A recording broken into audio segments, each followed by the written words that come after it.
You're now tuned back in with the host with the most, Big Surf God. We are reacting to the DJ Academics Kanye interview. This is part two. If you want to go see my reaction to the first part of the interview, go look on my last stream. Let's go on and add the interview. Shout out my boy D Class, man. He was on here and we were live and I didn't even press the record button, man. My bad. We're going to get it in tomorrow. Let's go. Likeness and me finding out about that shit, to me being left out the album on some faggot ass trap shit, to him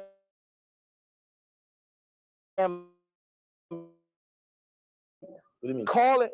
What's that? What do you mean Trav? Trav left me off his album. Took 4 of my. What are you talking about, Travis and boy Cardi?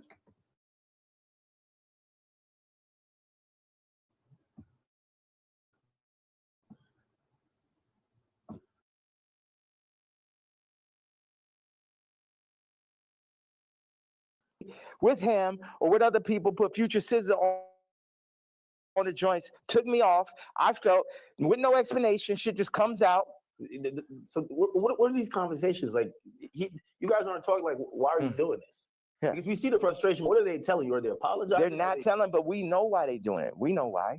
You know why. I know why.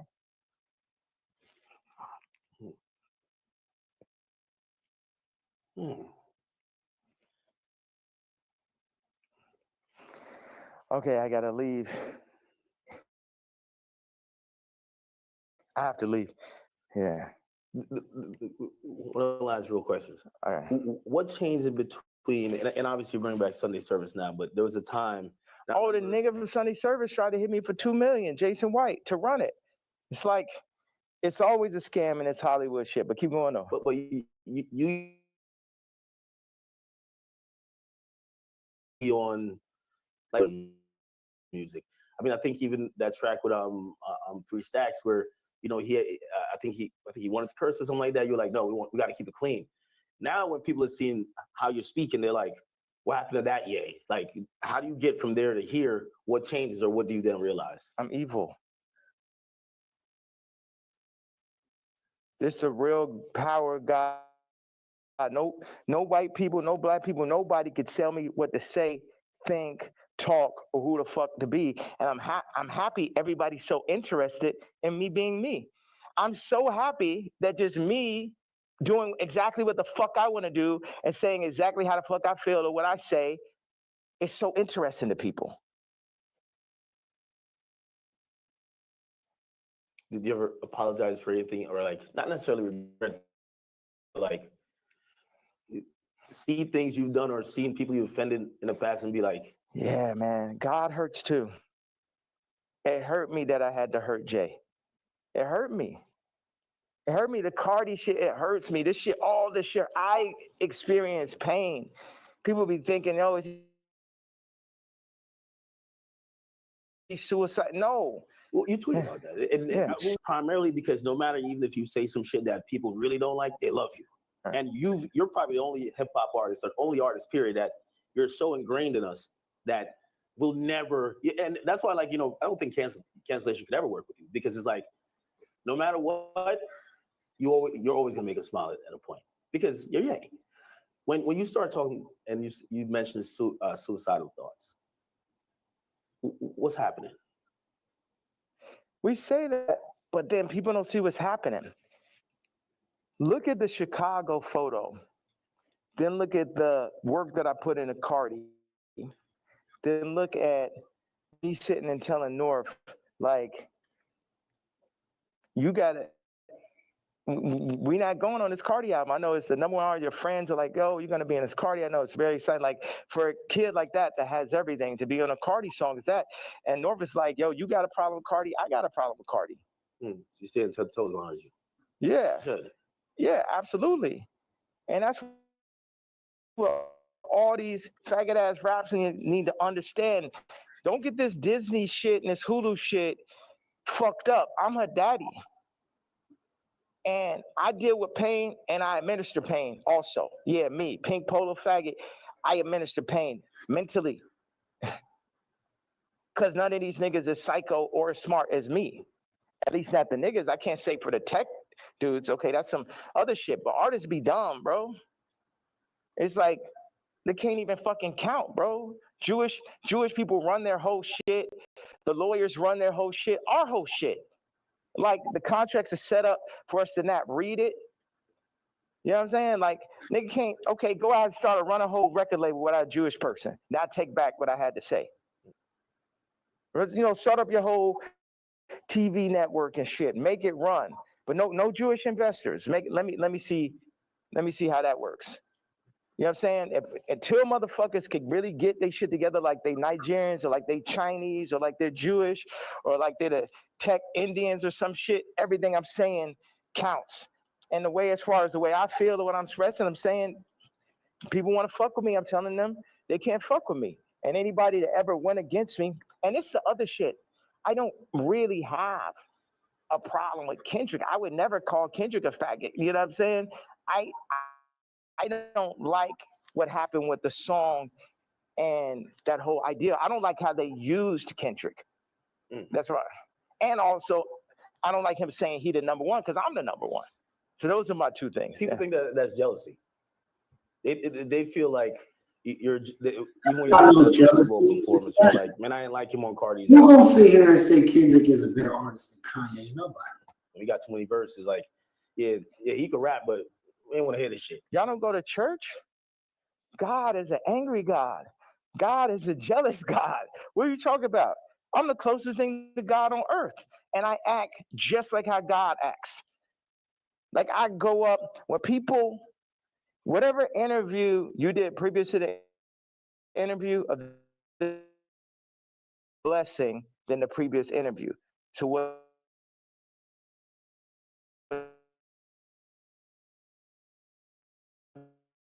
does God do? Bless. God has used me to bless. John Legend, boom. Amber Rose.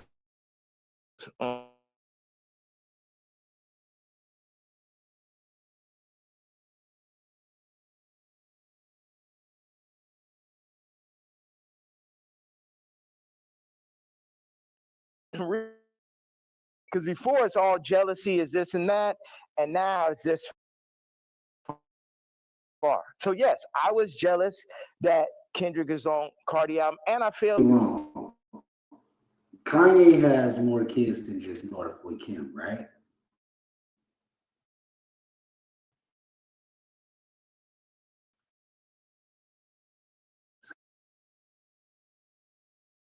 Question. Jump in the comments. It seemed, yeah, I'm jealous. Yeah, I'm hearing this shit for the first time. Yeah, I'm not on it. Yeah, this man rapping about Skims. It's like, that's what, man, what about all the shit where I say I don't fuck with rappers? I don't fuck with celebrities. And then I do the Jay-Z, I don't fuck with niggas. Y'all niggas just don't be believing me. I know you got to go music. Next down the album, Bully. Like, I think there's a lot of people who they're like, yo, listen, man, Ye just going off on Twitter, but we just want the music. We want the music. You know, what's that creative process even at this point? Because there's a whole nother, we should have started right there. There's a whole thing, creative process, 47 years and multiple lifetimes of creative process to make the influencer. It was crazy when you said, yo, I've been in this shit 30 years, Cardi, you're a child. And it was like, this motherfucker really been in this shit 30 years. You know what I mean? Like, that's crazy. Yeah. Niggas ain't finna, this is what I'm saying. With the Cardi thing in relationship to music and what you're saying. When I was 14 years old, I was cutting hair. It was a nigga that ran a shop, older gentleman. I came up there, I'm cutting hair. One day I cut like 5 people's haircuts and shit. I probably made, I don't know, maybe I may have had $100 in my pocket. And then I like was running across the street, my honey, feeling so good about myself. And the dude ran out the shop. He said, hey, come back here. He said, show me how much money you made. I showed him.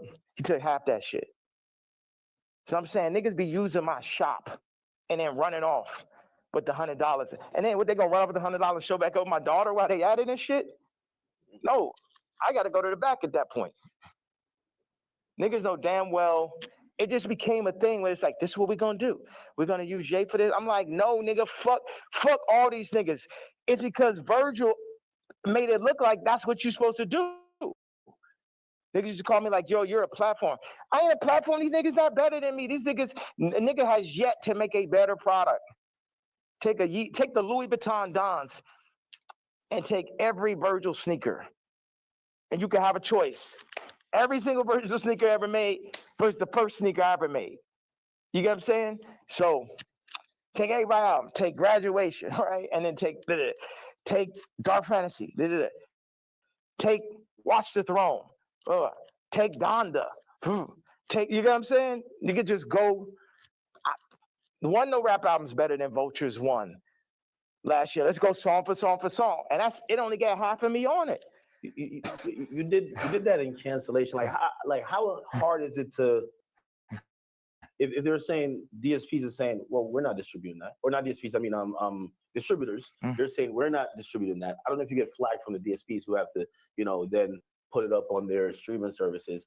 But like it feels like the things in between getting your product to people, those for Vultures especially, there was a lot of people running out of the way. You still got it up, right? Still got nominated for a Grammy, which by the way, like again, I know you got to go with it. It just brings up like 15 different more artists. Like Grammy was crazy. How could I not? Yeah, you gotta come to Japan, bro. I really gotta make this. No, I know. I'm serious. Like y'all should come out there. I know. All right. I appreciate you. All right. Man, I appreciate you, brother. Thank you. I appreciate you. Where you going now, to the airport? What was you thinking the whole time? He's like, man, that nigga needs more security. No security could like fucking stop those interviews. Yeah, I'm headed to the airport. Shout out Kanye. There's how much y'all got of that? Oh no, everything is there. It's 64 minutes. That's what somebody told me. I'm shocked. Why don't you move around with security, man? I have security, but you're but I always heard that you never did that. Where I thought that I would come in here, you have 15 assistants, 15 staffers, you have all type of shit going on. You know what I'm saying? Yeah. You keep those people away. They be millionaires usually just then be the CIA, then be the police, then be niggas that's trying to infiltrate. You can't even trust these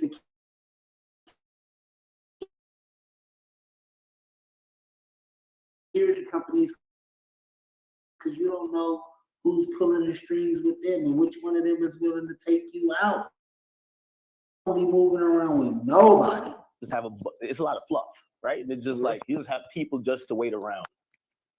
Yeah. That's nice with the magnet. Yeah.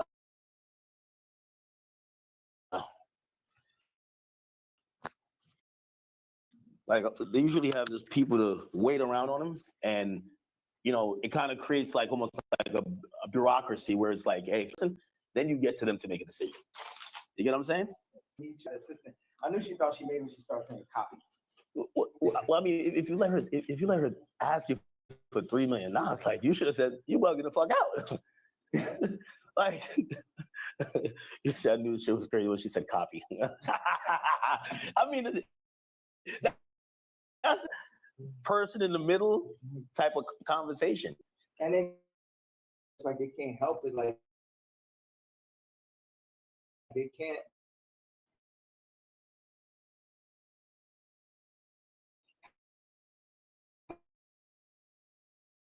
Help themselves. And it's like I can talk to them. I'm really big. Like I got people right now that come in working on music, about clothes.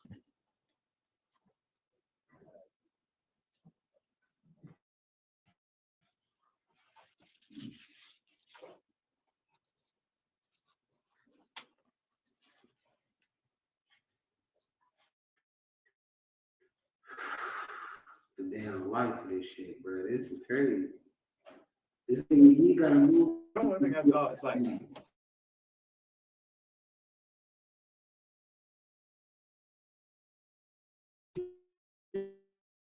People be like, we ain't moving. Hey, what's up? What's up? But I'm leaving out. Where you guys? We were preparing for the.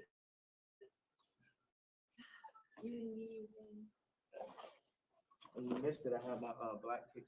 Wait. Is that a Jewish dude standing right next to Kanye, bro? Look, he gonna pull out. Like, yeah, this is what I just had on, guys. Oh, this guy. I love Yeezy, bro. Yeah, he's just apologetically himself, man. You got to be a billionaire to start moving like how you move, right? And he got a swap. No. And brother, like, Jewish. I think Kanye is different, bro. Their impressions on you, you're just living your truth. You get what I'm saying? And this is Vanessa. We did Runaway together. Oh. Hi. You know. You see, dude got it. Really? That's her hotel. Yeah. Oh. The reason why I said that because I'm like, Would you like one of these to go? no, I'll take one. Yeah, I'm serious. Hey, you know what? Don't have it. What do you want to do? Follow you or? To Japan. Instantly turns academics into his assistant. Like, oh, this work, like, shit.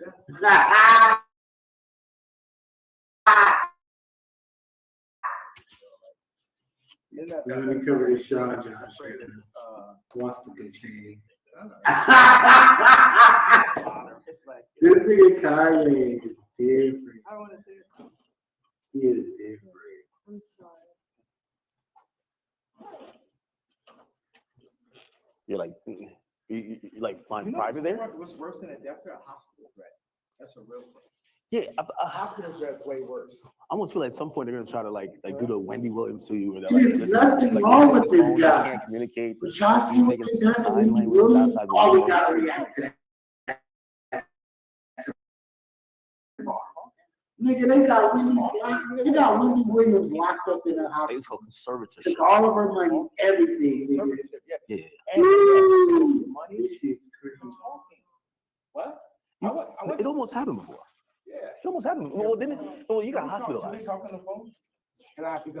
We do what we do. And we can come with you. We're with To Japan. Okay. Yeah, We should figure out how to shoot boy. Like Tell start me shooting. everything you need, we do it. Yeah, because Gabe has some good ideas for that. Rico, you could have skipped. Rico, no, you can. Rico, you can bring it on the next one. All right. Hop in. Yeah. This one, Unforgiven Doors. That way you could keep recording. Yeah. I wanted to say this about why do I talk so much in these interviews, or why do I express myself so much on I gave my KKK out. That's fine. You gave Bill 50 say I'll let my monster talk from a chain. Yeah. One blind, what up, homie? It's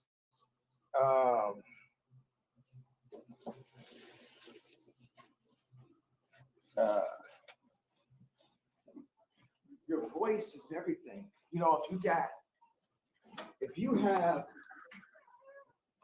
money, look at this is her car, by the way. Really? It's like some old school vintage joint. You're trying to you might buy a car,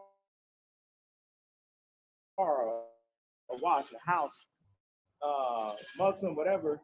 You're gonna see the car, you see the house. It's just the nature of man to do that.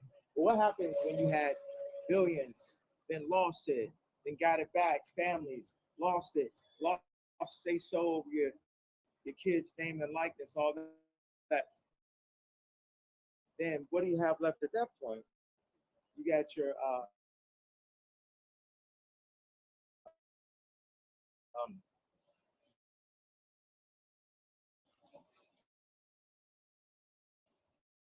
his voice, like, my movie got distracted. But I was saying, this thing, whether I'm shadow banned or not, Like at least you all for it. like Yeah. So now that I've been able to do it, it's like somebody getting used to money. Like the thing, it's like what y'all got is like 5 weeks straight. 5 weeks straight of Beyonce had the best video. Think about that moment. And I picture that not let up. It's like having money, like me. It's like having money for real. It's like freedom to talk. what I mean? Because they'll be like, okay, that's enough. Your Grammy Award speech is up. Don't say that. You said that. You know what I'm saying? So now you're experiencing someone who just say everything they want to say, and a lot of people can hear it. And I won't give that up for my life. I give up my life before I gave that up. And then what makes it so funny is like the Jay-Z tweet, Jay-Z's Kids tweet makes the Nazi shit not even seem so bad. Every week, it's I feel like people feel like that was like probably the worst tweet you've said. Or the best. Or the best. Yeah. One more. I'll be saying all kind of like hit me anytime. Victorian shit all the time, right? Like exile. Yeah. Oh yeah. Not that. That was epic, man. That was epic. All right. Be safe, man.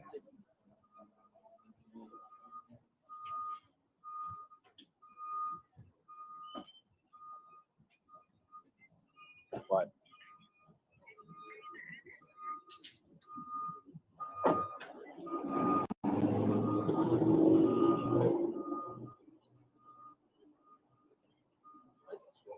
That was epic.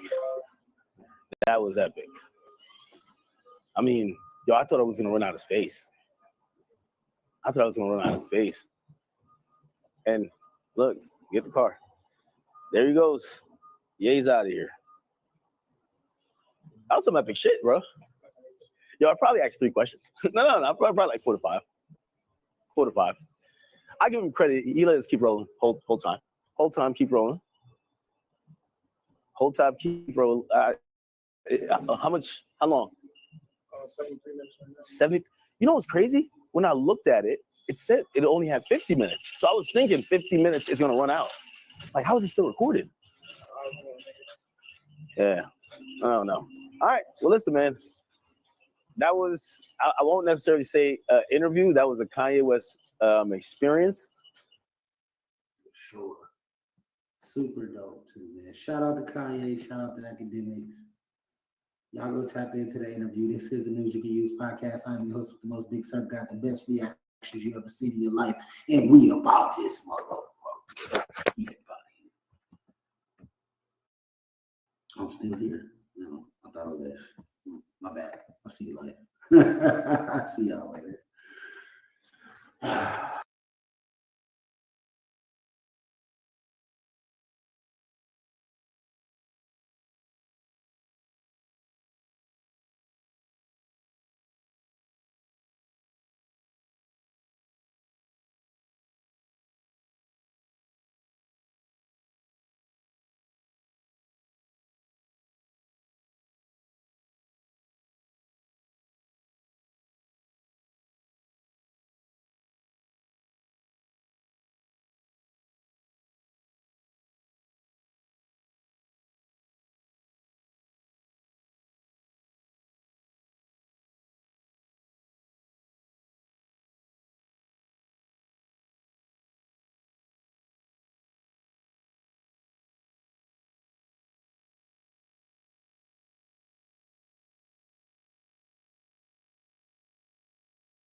You are now tuned in to the News You Can Use podcast. I'm your host with the most big surf guy.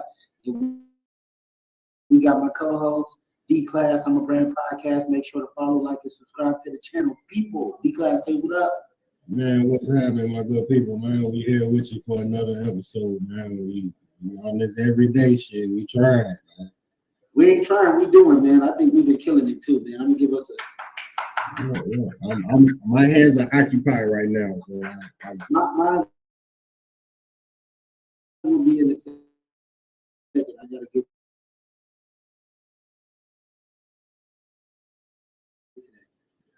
You know what I'm saying? I guess war on Iran. I don't know how true this is. Have you seen anything on it, D-Class? I've been hearing a bunch about the tariffs and all that type of shit, but I mean, yeah, as far as like some actual war though, I ain't heard nothing about that part yet. Okay. Yep. But yeah, that's the news today. So let's tap into it. Let's see what's going on. Let's get a little information on it. Because I schemed through, I did this in home up to, I don't even know what they got into it about. Like, what the beef is over. Yeah, all I know is like, I know they say to basically tomorrow morning at 12:01, like the automotive tariffs go into effect. So like, basically any car parts, anything like that you getting from overseas, that shit gonna have hella tax on. Well, you know what though? Trump been saying he's gonna shut down all overseas. Like, that's good because now everybody has to manufacture in our own country. We got enough technology. People got lazy. These are new markets that about to open up. Yeah, because like I said, basically there's not one car that's fully made in the U.S. That don't make no sense. We should be making cars. But when all the car companies left America and went to these other countries for cheap labor, left Detroit and Motors, different places. Man, look at the economy there. Look what it did to our country, bro. Yeah. That shit wild though, man. But like they say, man, this country, they run it like the mob, bro. Like they just worried about the dollar. If you can get cheap labor, man, I mean, if you can get cheap labor somewhere, you gonna try to go there. They're gonna try to figure out a way around this tax. Oh, they're gonna do it with robots. So when they open up these new warehouses and factories, yeah, they're gonna hire some American people are gonna get some jobs there, but the majority will probably be Tesla robots. Actually. I can see it because I mean they already got like Amazon warehouses that's pretty much all robots. I'm over here pricing me a Tesla robot that look just like me, so it can come do the news you can use podcasts every day. It's gonna be like, hey, D-Class, what do you think about? I sit here and hold a whole conversation with them. I don't want a robot version of me. I don't think the world ready for that. That's a little bit too much. You ain't ready for the robot 2.0 D-Class? Nah, that's crazy. I already got a 2.0 version. He's gonna be 16. He's ready for the B16. Yeah. Yep. All right. Let's see what's going on, man. With the Trump. I mean, this morning it was all over. I mean, all over my timeline. Weapons manufacturing capabilities, and weapons storage facilities. It also included a number of command and control centers, including a terrorist compound where we know several senior Houthi unmanned aerial vehicle experts were located. On Sunday, strike operations continued against additional headquarters locations, weapons storage facilities, as well as detection capabilities that have been used to threaten maritime shipping in the past. Today, the operation continues, and it will continue in the coming days until we achieve the president's objectives. Thank you. I look forward to your questions. With that, in this very crowded briefing room, I'll take some of your questions. And the first, I'll go to Logan from Newsmax. Sean, thank you for taking my question. And this really is for both of you. A question about the Bashad, that's Iran's spy ship that has been directing the Houthis throughout this conflict. Is it still operating in support of the Houthis? If so, do you know where it is? General, turn it over to you to address that. Sure. We know that the Iranians have provided a variety of assistance to the Houthis over the years, including some suspected intelligence. We do know that some had previously come from the Bashad. The Bashad is not currently being used for those operations, but we do know that other vessels are contemplated for those sorts of operations, so we're watching very closely to see if they return to the AO. I would also say that, when you look at how they really empowered Iran to fund and export terror all around the world, whether it's with Hezbollah, Hamas. I don't know why you getting a little attitude. They really. I'm like, damn, dude, he might as well start moving his finger around. There we go. Specifically with the Houthis. I mean, it's very clear. I think President Trump has made it very clear that he's put Iran on notice. I mean, I'm sure that you saw his tweet today, that essentially saying, and I'm paraphrasing, that any shot fired at U.S. forces by the Houthis would be considered a shot from Iran. And this is the president showcasing leadership from the Oval Office. And frankly, bringing moral clarity back to the United States of America. We know who the enemies of this country are and the enemies of a free world are. And President Trump has put them on notice, as you saw with Iran this morning. But okay, Gabby. Thank you for taking my question. I wanted to run back to TDA and MS-13 deportations to El Salvador's terrorism confinement center. Do we anticipate to renew that partnership as it will conclude after 1 year? If yes, what does that look like from a cost perspective? And how is Guantanamo Bay factored into dealing with criminal aliens and terrorists, considering this new Pentagon is more focused on securing the border? Well, that's a great question. I think question about El Salvador should be referred to the State Department. But I'll say that the Department of Defense is proud to defend our homeland and our sovereignty in helping to deport transnational criminal organizations like Tren de Agua. We're proud to support that mission. I don't know, General, do you have anything to offer about Guantanamo Bay and our force posture there? Sure. I just had a couple of things for you, Gabby. We do continue to have a substantial presence at Guantanamo Bay to ensure that we're ready to receive any illegal aliens that the Department of Homeland Security would like to send there. We're monitoring their. So what are they trying to do? Send all the people from Iran out of our country type shit? Man, I don't know if they need to leave that Guantanamo Bay shit alone, bro. They just cleaned that up, man. They just got a bunch of people up out of there not too long ago. So they probably put more people in Guantanamo Bay or what? Yeah, that's what I'm talking about. Talking about they ready. If they want to, if Homeland want to send some people over there, then they ready to put them in there. Like, come on, bro. Like, sometimes, man, we gotta kind of stay out of other people's shit. That's what's the problem. We always try to come to everybody else's rescue, but if we go to war with the world, we on our own. Yeah, because that's like one of the videos I seen this morning, man. Dude he said a lost art is minding your own business. Facts. OPP, other people's problems. I don't get in other people's shit. I stay out of people's shit. I got my own guy. For real. Yeah, man. I don't go to everybody else's problems. I'm never gonna get my shit done. You know what I'm saying? But you know, that's why you ain't gonna run for damn president either. And I keep something to do, so I ain't never got no time for nobody else's shit. Yeah. Trump is always in somebody's business. You gotta tell people shit. But too, I mean, you gotta kind of look at it, man. I mean, he a businessman, bro. So even when he done with this, like some kind of way, bro, his money still tied in somewhere else, man. So he's a big money play, man. War is money, man. You know, big arms deals is going down right now. Billions is about to be spent. Man, trillions. You gotta realize, man, shit, the missiles and guns and bullets and armor and niggas and shit, that shit costs. Everything costs. I'm telling you what they got done. 9/11, I'm sure, was not a cheap deal to foot. You know who's gonna pay for it too? The American citizens, taxpayer dollars, bro. Yeah, because think about it. When you in the military, bro, once you cross the equator, you get tax-free money. All your checks is tax-free. You on the other side of the world. They tax-free. You don't pay no taxes on that money. It's tax-free, and you get hazard pay, especially if a war going on. So D-class know from experience because my boy was in the Navy. So low key, anybody that's trying to find a quick little money grab, if you don't mind going to war, bro, hey man, now's the time to go to the military. So you want to have one drop you up at the doctor and I'll pick you up. You know what I'm saying? And now the time to go what you want to do, but you definitely, man, I tell anybody, you go to the military, you definitely gotta have a plan. You want me to go with you, or you gonna go? How do you want me to pick you up? You want me to pick you up?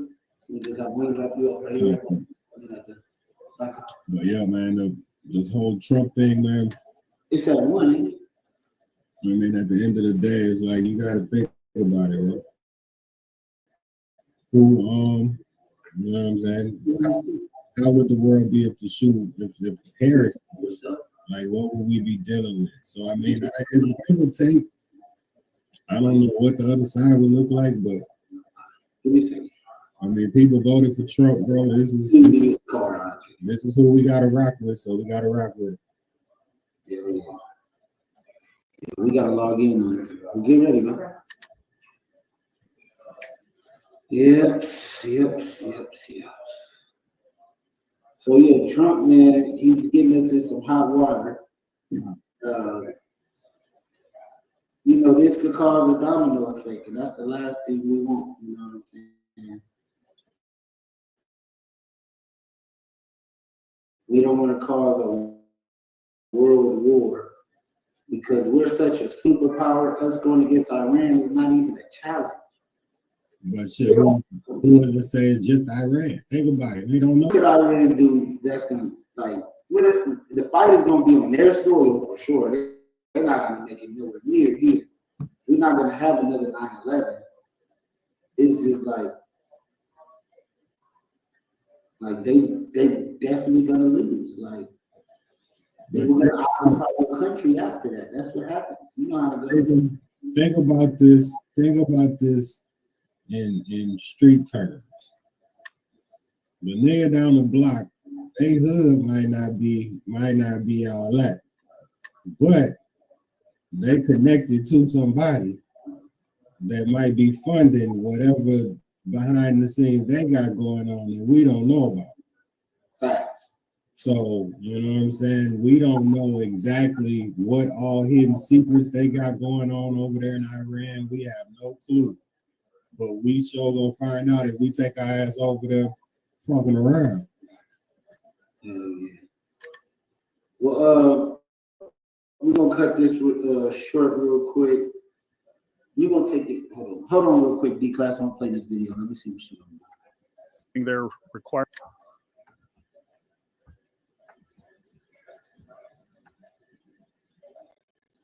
Their requirements closely, and we're in daily contact with them to make sure that we can meet them to the best of our ability. Tom? Sean, if the Iranian ships are operational, start helping the Houthis, will they be targeted? And for the general, any sense of number of military casualties so far and any civilian casualties in Yemen? Well, that's a great question, General. If you'll permit me to answer. Sure, go ahead. So I think that I certainly don't want to get out in front of the commander-in-chief and the secretary as it pertains to clearance of strikes and who will be targeted. But I think the president's made very clear that all options are on the table. Yeah, Tom, just on your question of casualties, military casualties, we have some initial estimates. I hesitate to say what they are because they're very much estimates at this point, but I think in terms of dozens might be a safe overall characterization. Yeah, dozens of.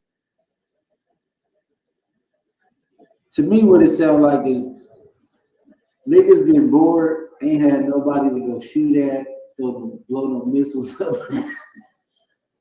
Hey, and you know what's crazy is that, I mean, that's a real life thought process while you in there, bro.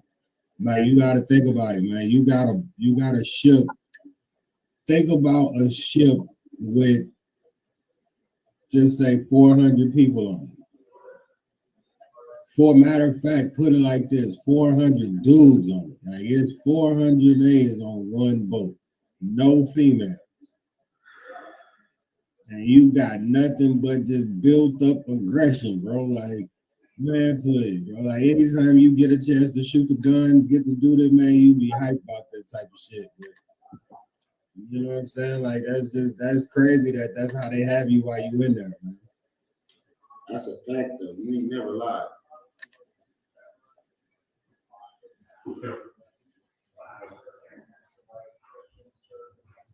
You ain't never lied. But then let me see. Let me find I need somebody to break this down for us. Because I understand it's about money. People want to go to war. Okay, look. China and Taiwan is doing a war too. You see all these wars is cracking off at the same time. Yeah, that's what I'm saying. But watch how something else just randomly happens, bro. That's gonna take everybody's mind away from this shit. Because did you hear about what's supposed to be happening on the 5th? It's supposed to be some kind of hands off something. I don't even be knowing, bro. We're supposed to like be boycotting shopping or some shit. I don't know. What would I look up? Shit, like I would type in like April 5th boycott.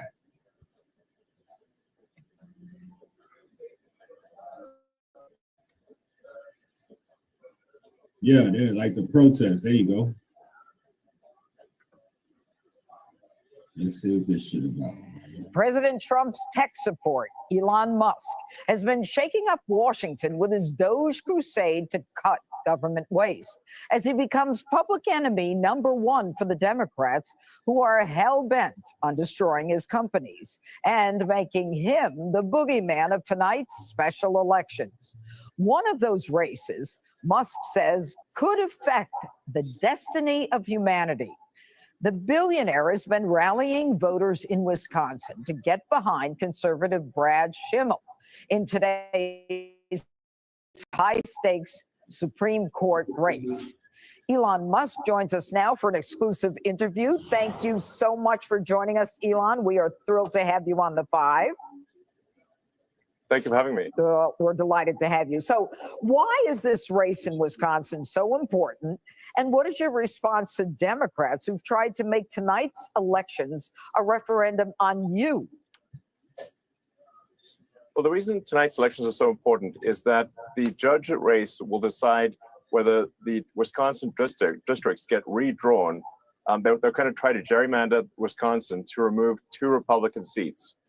And as you know, the House is currently Republican by a razor-thin margin, which means that losing this judge race has a good chance of causing Republicans to lose control of the House. If you lose control of the House, there will be nonstop impeachment hearings. There will be nonstop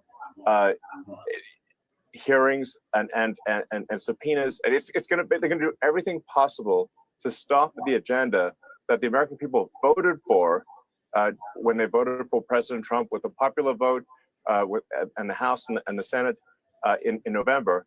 They're going to do everything possible to stop the president's agenda.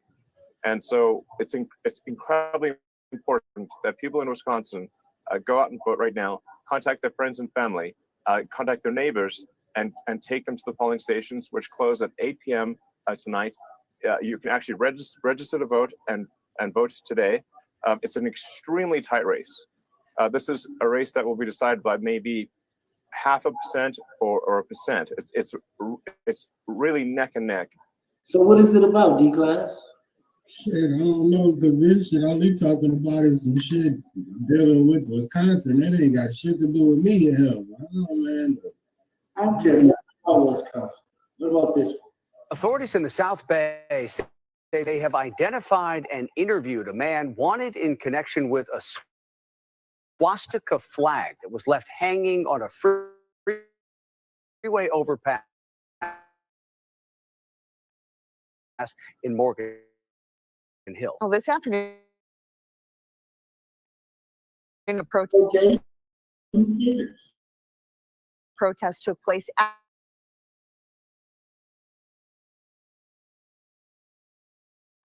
that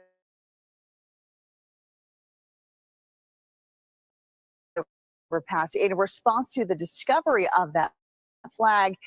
And demonstrators learned that a group of Trump supporters who that they believe were responsible for hanging the flag over Highway 101 in Morgan Hill actually had nothing to do with it. KTVU's Zach Sauce attended that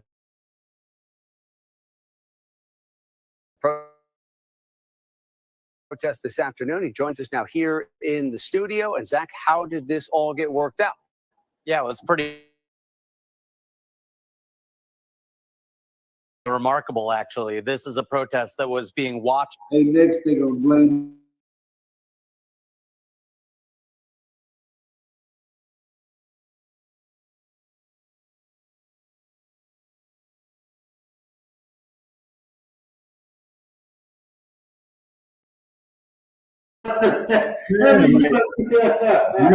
Bro, that's on you. Man. As long as you don't deal with me in a certain type of way, we ain't got no problem. Then for the LB whatever with the all the letters, hey man, I rock with y'all, bro. Like, hey, I got some people that's a part of the community, man. I done been to the what is it? The little come on, D-Class, don't do it. Don't do it. Hey, it's a party, bro. Like at the end of the day, they got girls. Oh, say you been to the party. They like I said, they got girls there just like they do anywhere else, bro. The only difference is if you going to chill and just be on some extras, just let me chill, let me vibe, let me listen to the music, you're good. Now if you going in there on some, hey, I'm trying to go in there and shake my ass, and hey, what you get is what you get. You know what I'm saying? They gonna take this and spin this on us later, man. They're gonna say, yeah, them niggas, man. You don't want to think it like that. What I'm saying is, regardless, if you go as a straight individual, you could go. D-Class. You could go to one of them. You could go to their little pride events or whatever, because all it is just a bunch of people at the beach. Now you entertain the same sex individuals dancing on cars and all of that, then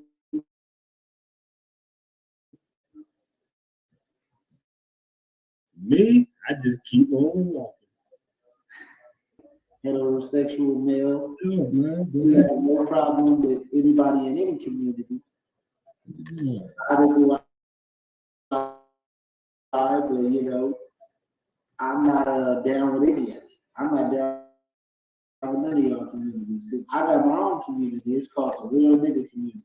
If you want to be a part of that shit, you gotta. Yeah, bro. Like this, like to each his own, man. Like if you think about it, everybody could give you points on how shit is positive and how it's negative, but at the end of the day, everybody is entitled to their own opinion, man. I think we change our caring community. All right, yeah. So look, this how I think you should do it. Tell me if this sounds good. So grilled cheese, but put the sun dried tomato turkey meat on it and grill it, and then if you want to, you can add a little bit of bell peppers to it, and then melt the cheese on top. Like. So you trying to come up with a designer grilled cheese sandwich? She makes some of the best grilled cheese sandwiches I ever had. But she's like trying to tell me like, I want the lettuce on the side, and there's we got some in and out sauce. Put that on the side too. This sounds good. This is making me hungry. I'm gonna show it to y'all when she get done. But yeah, this is perfect. Grilled cheese with the sun-dried tomato turkey meat. You could cook the meat on the pan without the bread, and then chop up some bell peppers and put it around there. Put the bell peppers on top, put the cheese so it all stick together, and then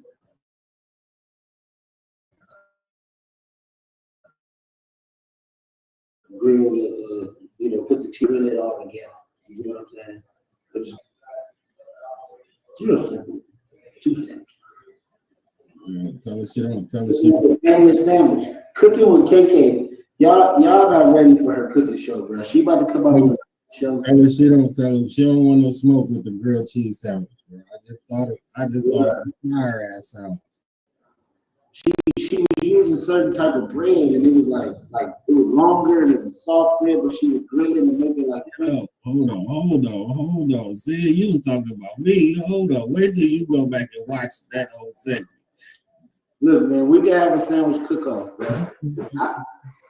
I do the food truck thing. I'm doing sandwiches, man. I'm putting bacon, pastrami, shrimp.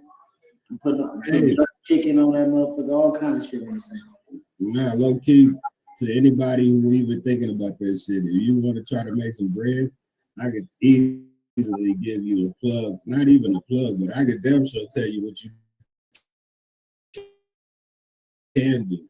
And it probably will be proper. Because if you think about it, in Houston, there's no pastrami sandwich. So as much as people are moving from California to Texas, there's no place in They Texas. ain't bringing no pastrami game to the game. Ain't no I'm talking place. about big old fat ones like Tom's Burger. That's what I'm Big old saying. fat juicy If a person could make pastrami sandwiches, and they, as many California people or West Coast people is out here, like think about how many people is flying way to Cali just to go to get a sandwich. And I had the most famous pastrami sandwich with the softest bread, buttered up, toasted if you want.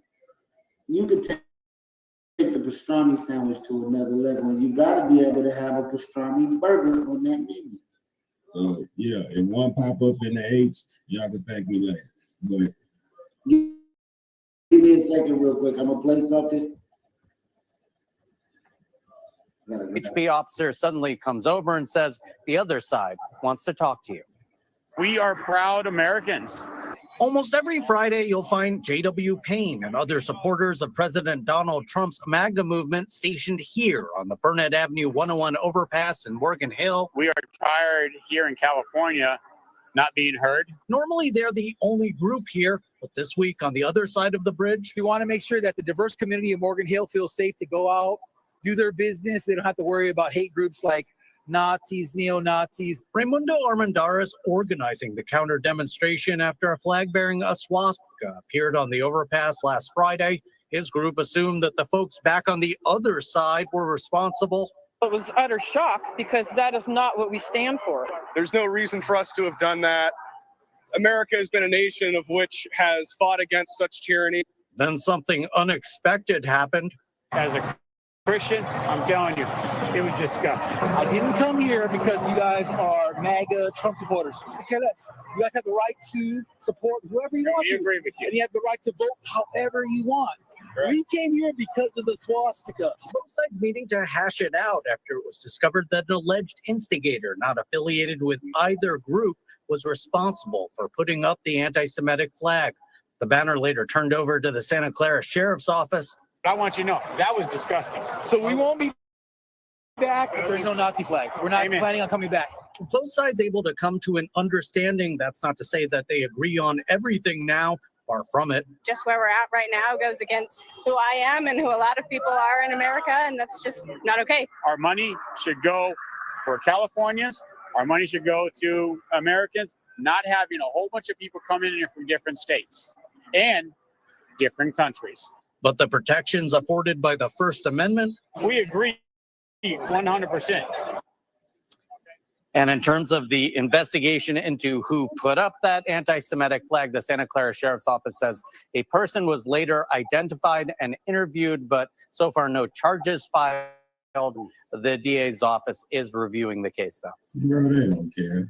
They do not give a shit who put that flag up. Come on, man. But one thing, man, you can't take away from what he said is think about this, man. He say he want the money from the California people to go back to California. And it's like, okay, so if every state basically recycled their own money, it's like, think about that, bro.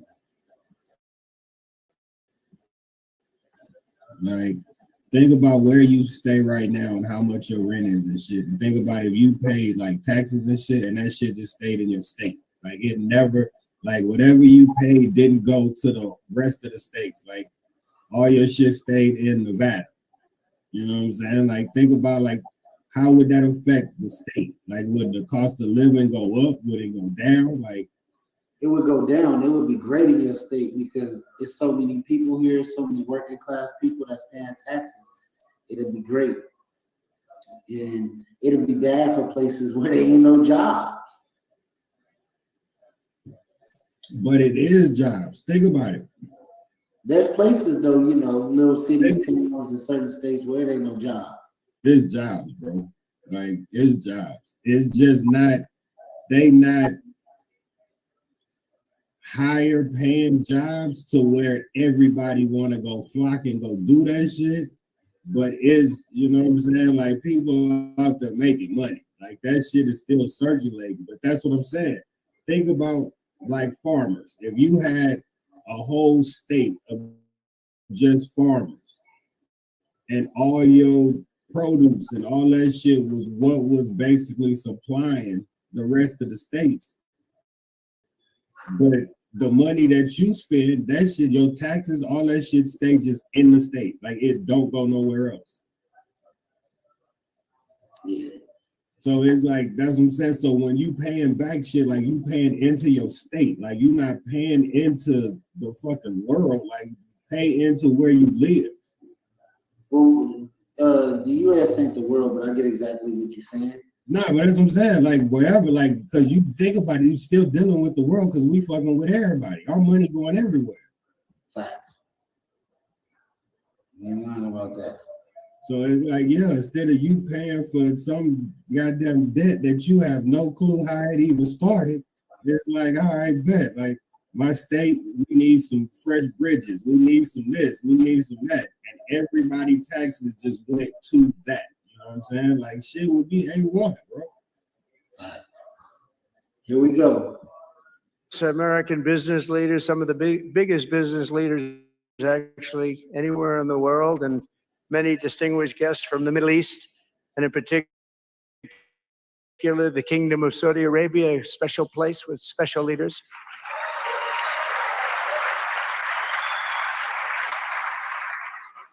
And including FII Institute Chairman and Governor of the Public Investment Fund, which is a seriously big fund. Yasser, I see you there. Stand up, Yasser. Everyone knows Yasser. Thank you. Great guy, great person. And thank you very much. Good to see you again. That's pretty good, Finance Minister of that part of the world. That's not bad. The other government leaders, I also want to recognize the Kingdom's ambassador to the United States, Her Royal Highness Princess Rima. Ooh, very popular. Very popular. Wow, that's very nice. Sitting next to Elon. Wow, you couldn't do better than that, huh? No. As well as my own special envoy, Steve Witkoff. Thank you. He's been busy. And Michael Waltz is here. Where is Michael? Michael's been so busy. They've been going back and forth and back. And a woman who is just voted the most powerful woman anywhere in the world. No, I'm going to go with Princess Rima, but she was voted the most powerful woman anywhere in the world, Susie Wiles. Thank you. Thank you. Most powerful woman. That's pretty good. We have to talk to you about that, Susie. It's pretty good. And also, we all know Jared Kushner, a very special guy. Thank you, Jared. Thank you, Jared. And Elon Musk. He's been making a little news lately, hasn't he, though? Very positive news. Stand up, Elon. He's a great guy.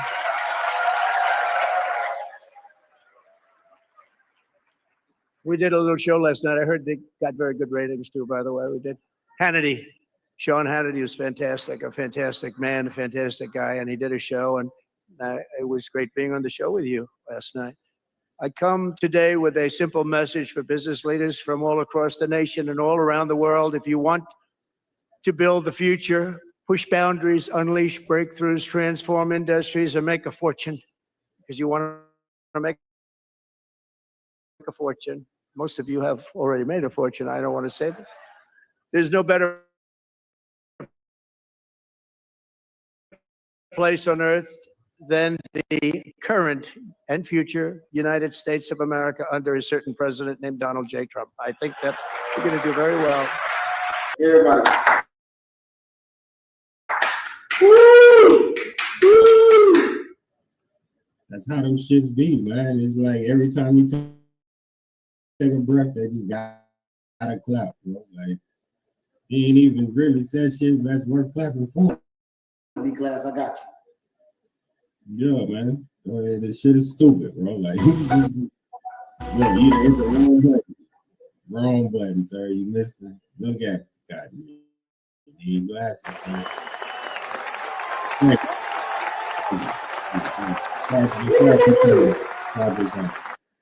look, the News You Can Use podcast is the best podcast on earth, man. Let's clap it up. And my co-host D-Class, I'm a Brand Podcast, is the best podcast in the world.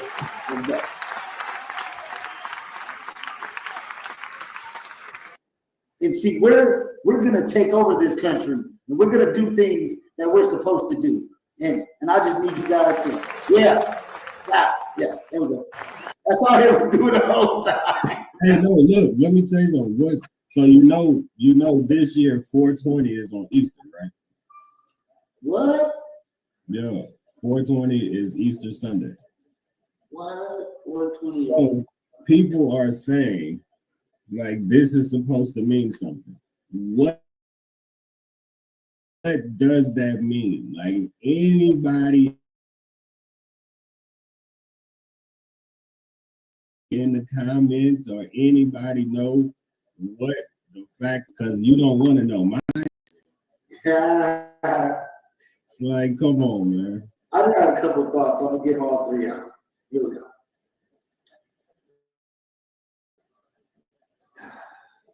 Is God making us choose between weed and God, or are we supposed to smoke weed? Why would we praise God?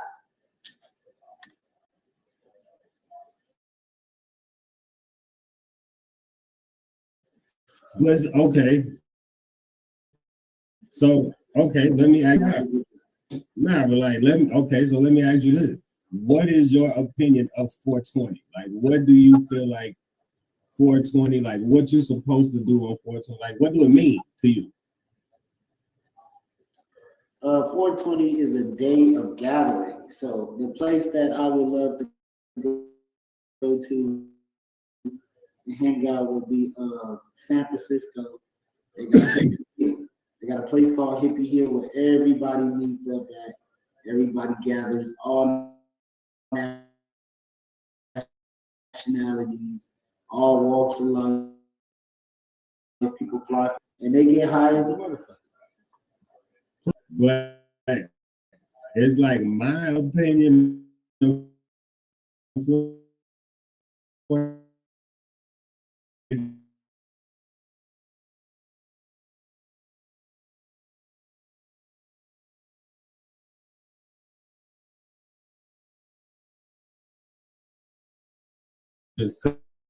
it is.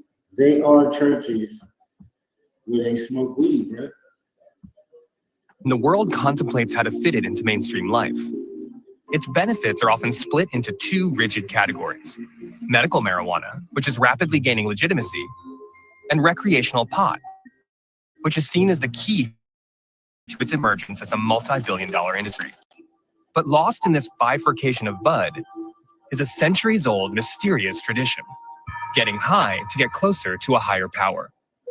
For Americans, it seems easy to write that use off as an exotic curiosity, the practice of Hindu sadhus or dreadlock Rastafarians. But that's starting to change, as some Christians, who make up 75% of the US population, are beginning to prove that cannabis and Christianity can coexist. I've come to Colorado, where weed is legal, to meet Deb Button, the founder of a stoner Bible study group, to find out if cannabis can save the soul.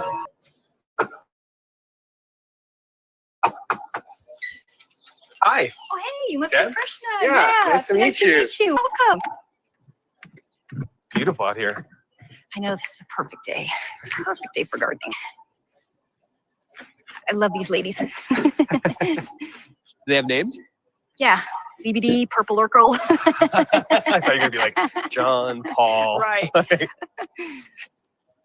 So Deb, tell me, how did you sort of first get into cannabis? Was it something that was part of your life for a while? I was pretty close-minded, not gonna lie. I thought it was all bunk. I really did. Like, you know, I smoked in college and stuff, but I was in mom mode, you know, all drugs are bad, but that was really serious drugs for migraines. And somebody encouraged me to try edibles. And I was like, well, that sounds respectable. I could do edibles. Mm-hmm.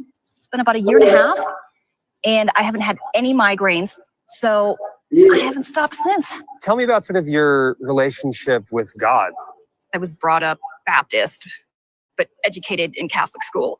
But I never really felt him until like the first time I got high and went on a bike ride.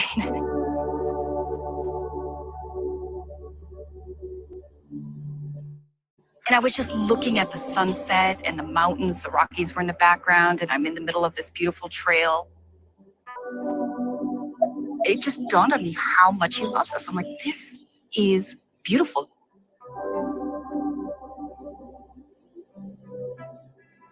Do you think that was the God, or do you think that was the weed? I think it was the weed letting me see him better. When I had those experiences, that's when I just sat down and on a whim made a Craigslist ad and just wondered if there was anybody else out there that liked to smoke weed and read the Bible. And to my surprise, plenty of them. That's not to say I've had spiritual experiences in church, but Hold on, I just got an idea, D-Class. How about we take a Sunday or Saturday on the podcast where we smoke weed and read the Bible?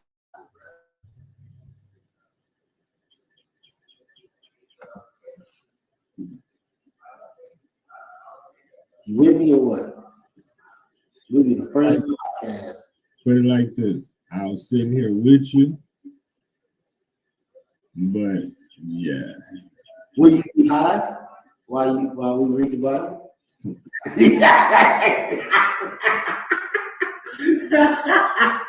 said, yes, I will be high, but I will not smoke while we read the Bible. President accounted for on that end. How about we get real high and then we read the Bible? Not while we read the Bible, because you can't smoke and read at the same time. Let me tell you, when it comes to the Bible, bro, I feel like so many people have so many different interpretations of it that, I mean, yeah, I'm not trying to be pastor class. I'm not. I'm cool. Pastor class. Yeah, I'm cool. I don't want to do verses to see what they do. Let me see how yours look, Killer. I don't want to be deacon class. All right, man. Here go my sandwich, man. It's a. What is that? What kind of bun is that though? That's a hamburger bun. It's a hamburger bun on a sandwich. She was supposed to grill it. She just got to grill it now. So just put some butter on it and put it on the thing and grill it like a grilled cheese. She made hers with a bagel. She did hers with a bagel, with cream cheese, the meat, with the bell peppers and everything. But yeah, man. Sandwich God, bro. Would you rather have your sandwich, if it's grilled and you got all that on it, on a hamburger bun that's buttered and then smashed like a grilled cheeseburger? See, a grilled cheeseburger. I just made up a new name, bro. You ever heard of a grilled cheeseburger? They got those. Where they got them at, D-Class? Don't try to tell me somebody already stole the shit. Look, they got them, bro. They got that. A grilled cheeseburger. Grilled cheeseburger. Think about it. Okay, no, even better. Think of the Jack in the Box, or you pull up their menu, look on their munchie meal. They basically have like a grilled cheeseburger. I gotta look at it. Hold on, let me grab my phone.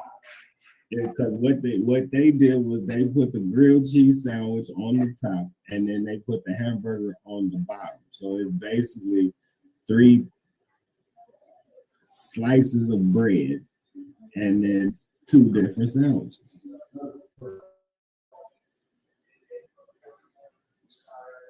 Yeah, man, they got that.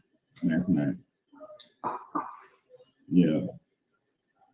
You got to have to kill my dreams like that. So I'm trying to get you get it to where you don't get sued, bro. Cause they got that.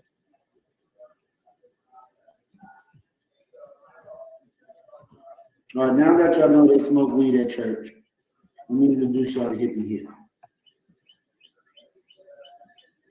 Light it up right now! I think this is the one holiday that San Francisco celebrates more than any other holiday. An event where everyone can unite. Have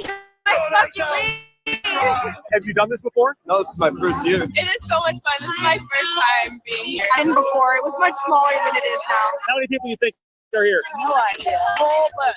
Everybody's hanging out, you know, smoking. That's it. I like how we're all just together doing the same thing. I'm just gonna smoke weed and fries. Garlic fries. Amazing. What do you think of the fries? I think they're amazing. I haven't even tried them yet. How's the food? Amazing. This is It's so great. Happy 420. You're double fisting the hot dog. I got twin blizzards. I'm a blizzard gladiator, blizzard gobbler. We got ketchup, relish, sauerkraut, a little mustard on top just for the finish. This is my weed onesie. Is this a velvet weed onesie? It is. Did you turn your hair green just for 420? I did. I'm not an A's fan. You're just wearing green. Just green. Just green.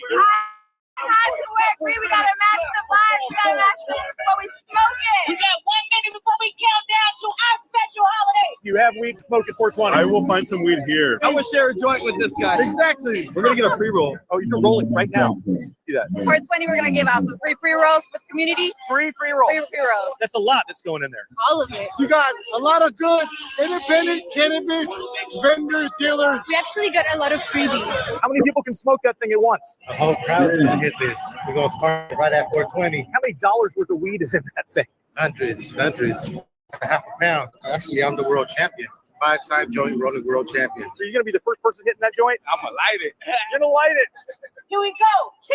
10, 9, 8, 7, Damn, they lit by the time they get to 420. 3, 2, 1. Happy 420! Hey. Put your weed up in the air. Hey, I'm on the stage. Put your weed up in the air. Look at that. Look at that. Looks like he's just baking out the entire park. What do you got there in your hand right there? I got some kush, and I got edibles too. A lot more edibles. This is amazing. Just relaxing, smoking, having a good time. God bless America. We're all peaceful. It seems like everyone's loving and caring here. As soon as the camera went off, he grabbed that motherfucker. Hey, bro, I'll meet you there if you want to go. I'm trying to go. Let's see. I'm on that shit. You hear me? Go. We got time to prepare. So I'm not fucking. We don't got a month to prepare, nigga. We got.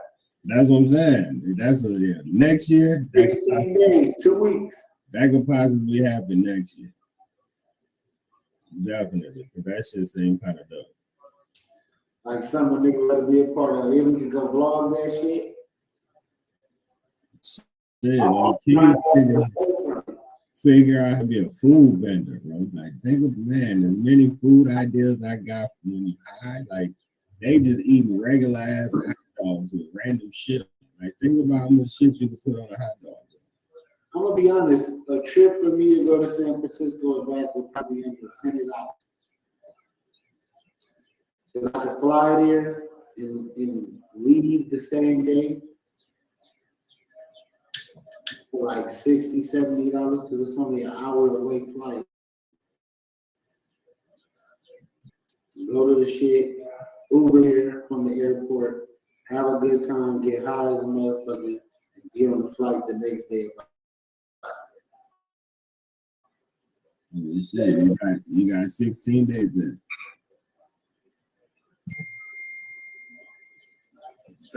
But yo, now that shit on my radar, I'm gonna try to get some people together, man. Take a trip to Cali. Let's go.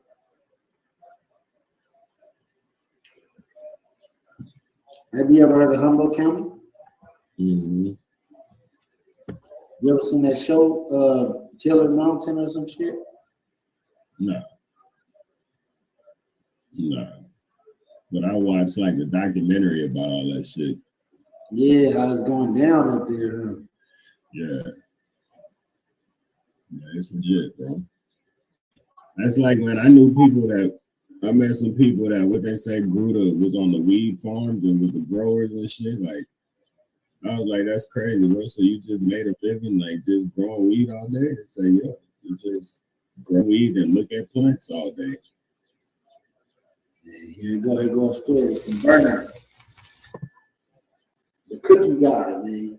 The dude who created cookies.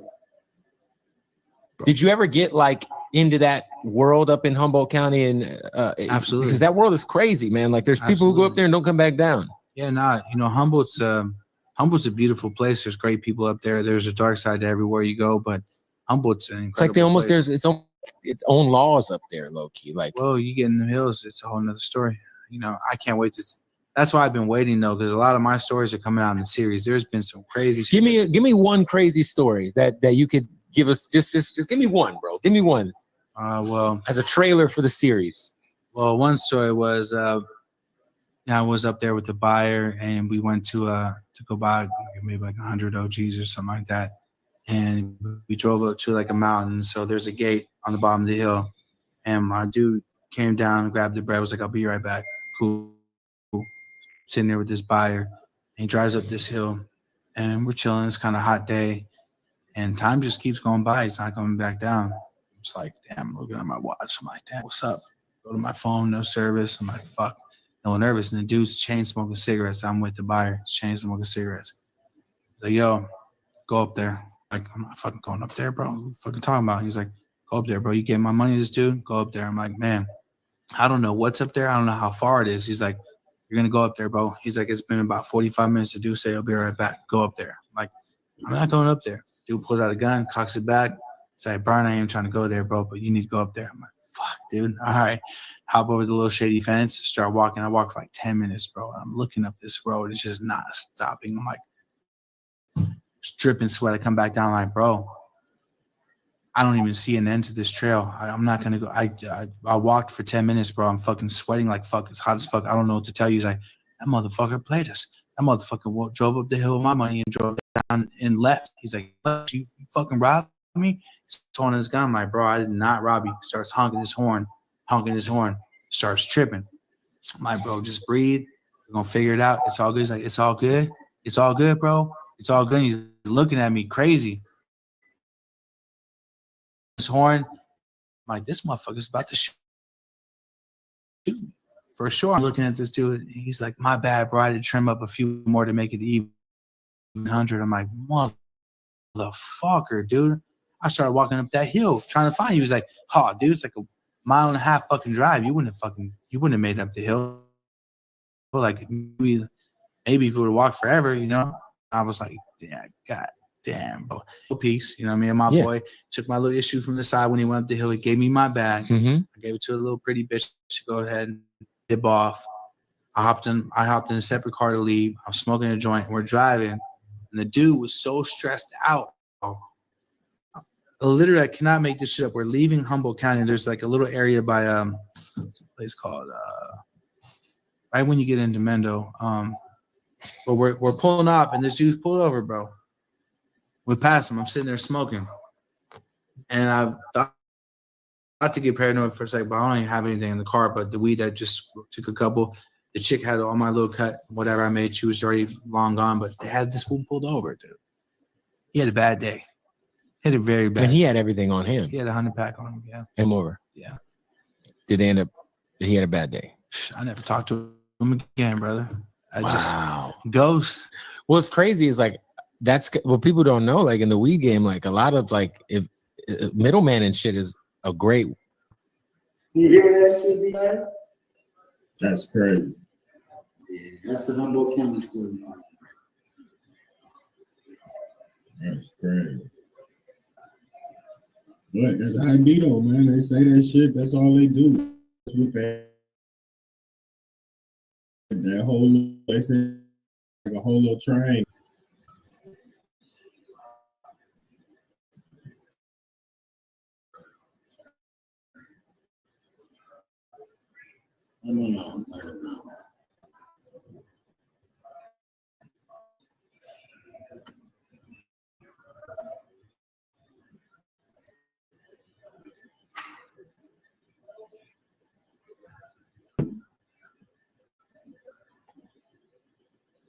Have more crime than New York City and LA combined. If someone native around me, we'll take you out. He actually stabbed somebody in the neck with an ice pick.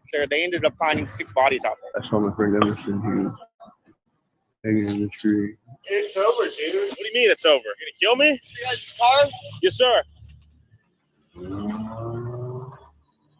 Film it.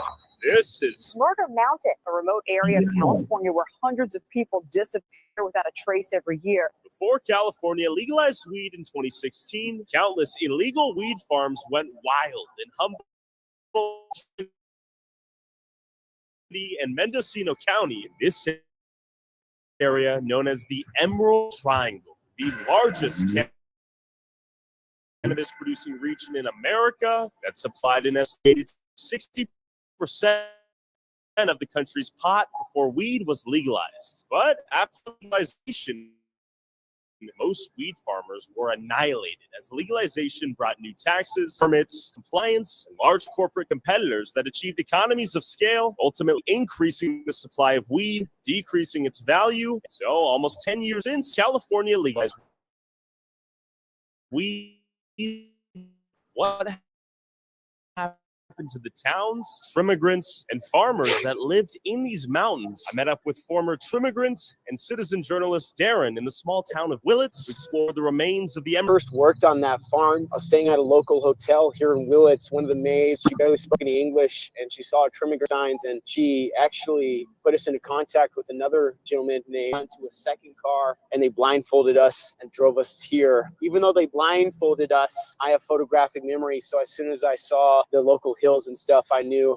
I was on Houck Terrace, not too far away from all the other pot farms I used to work on. A really dangerous industry, to say the least.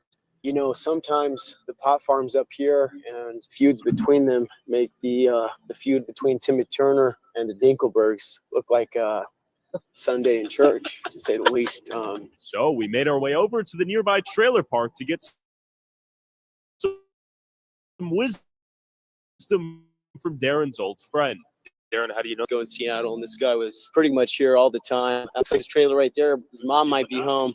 Wish me luck, you guys. I'm going in. You got this, bro. You got this. Hey, brother. Oh, this is Darren. I'm looking for the other guy.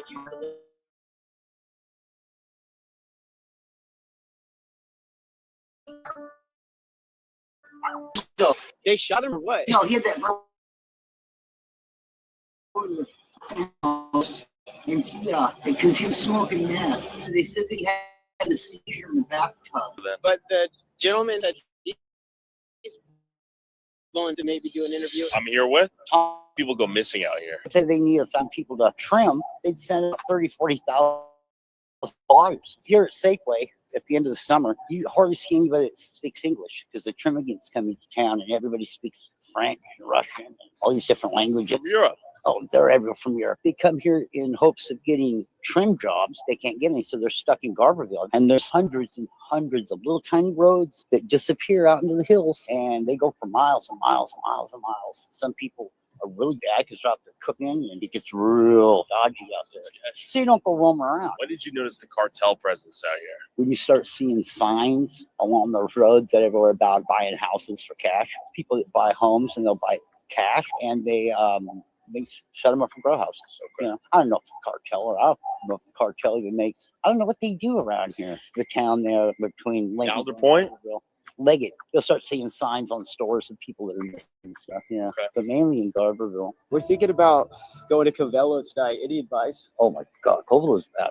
Covelo, just be careful in Covelo. It's all reservations. The state put at one time they must put like 6 or 7 different tribes in Covelo. Let them sit there and they fight it all out. So they fight between themselves, all gang members, and they all fight. And they kill people and put them in trunks and set them on fire, and they shoot people. And it's a bad, bad road. It's a bad area to stop. It's a bad area to go in. And It's the Wild West out here, huh? they had a road saying you could go to Fort Bragg. But once you get out so many miles, the roads turn to numbers. and there's no more roads. And if you don't know where you're going out there, you end up in some sketchy, weird places. I want to go steelhead fishing out there in the river. All right, brother, you got me nervous now, but I appreciate the intel. So we begin our trek up to Garberville, but real quick, you make videos but don't have any time to make shorts or clips to help promote them? With every streamer and YouTuber using TikToks, Reels, and YouTube shorts. What you think about it? You going up there? Nah, I'm cool. Like, weed is not that serious, brother, where I'm risking my life just to go get some weed. But you got the deals up there, man. The pounds is going for like, $200-300 each if you buying a lot of them. That's cool. Find somebody who got the plug and just do what you do. I'll set them up there. Shit, I'll give you a little extra, nigga. I'm cool. The way social media is set up. That's weed up there, man. That's where the weed comes from, up north. Yeah, the way the social media up today, bro, like, yeah, I'm cool. Now you just, you do what you do, man. Here we go. Popular show on Netflix. Murder Mountain is about a remote area of California where hundreds of people disappear without a trace every year. Many people say it's too far-fetched to be true. So our Jim Murray headed out to Murder Mountain to find out. This scenic stretch of Northern California wilderness is where 60% of marijuana is grown in the United States. Experts tell us it's not the climate or the soil that draws farmers here, it's the isolation. Authorities tell us there are thousands of farms all around us. And there's another startling statistic. Humboldt County also has the highest rate of missing person cases in the state. Ground zero for danger is this place known as Murder Mountain.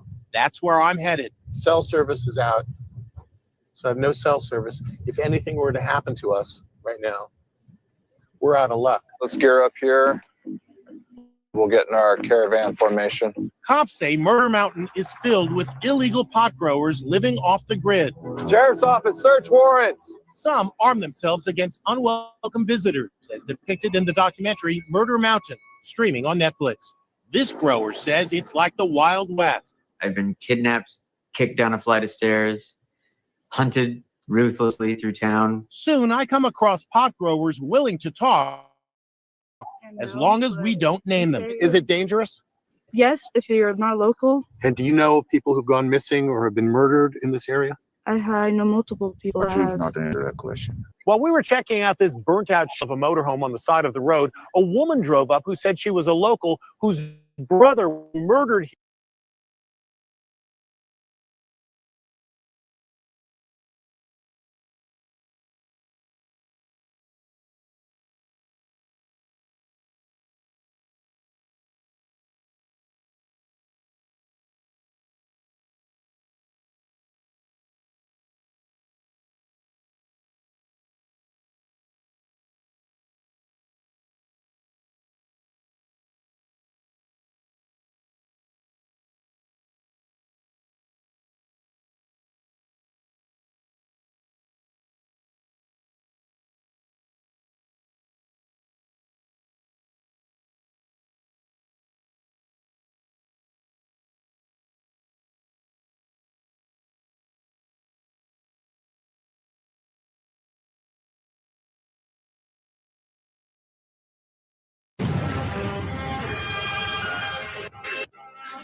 Ice cream too, baby girl, I see you.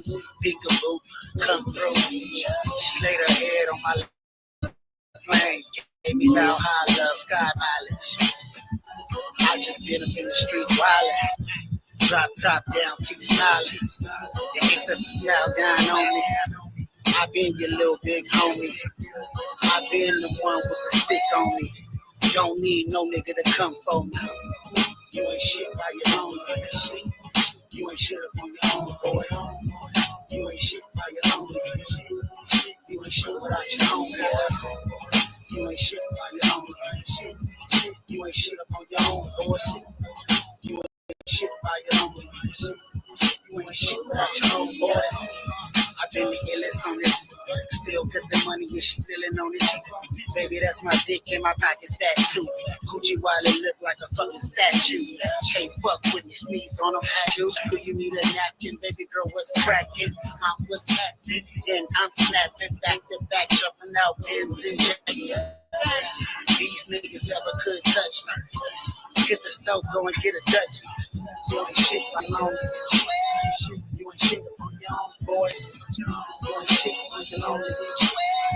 You ain't shit without your own, boy. You ain't shit by your own.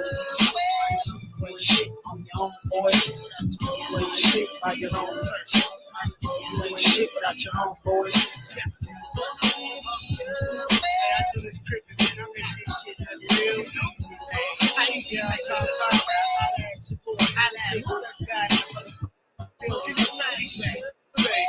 You can see it coming. Let's keep it back. Shit. Beaches and beaches, baby. Surf God got me in the building tonight. He said he needed a real crip and a pimp to come in here and lay Shaw with a little bit of game. Macaho is my name. And bitch, if you come around me, you got to pay a fee. Man, what you think about it, D-Class? We need your honest opinion, man. You fucking with it or what? Feel like you should go back in and redo that. I feel like you could go a different angle with that beat. I mean, because I'm looking at it and I see like it's what, like 3 years old, like since you put it out. Yeah, it been a minute. Yeah, and it's like, yeah, you could kind of tell. You could definitely tell like that's something that's, if you trying to put it out now and really push it, like I would go back in there and probably do something different. Do some new shit. Because it sound like it would be aged if you would drop it right now. Facts. But look, man, that's why we got you listening to it. We're gonna go on to the next one. Let's go. 10 G's in 1 week, man. A lot of niggas, they can't say they did that. They can't say they knocked her and got it for the 10 G's in 1 week. Bathroom break real quick.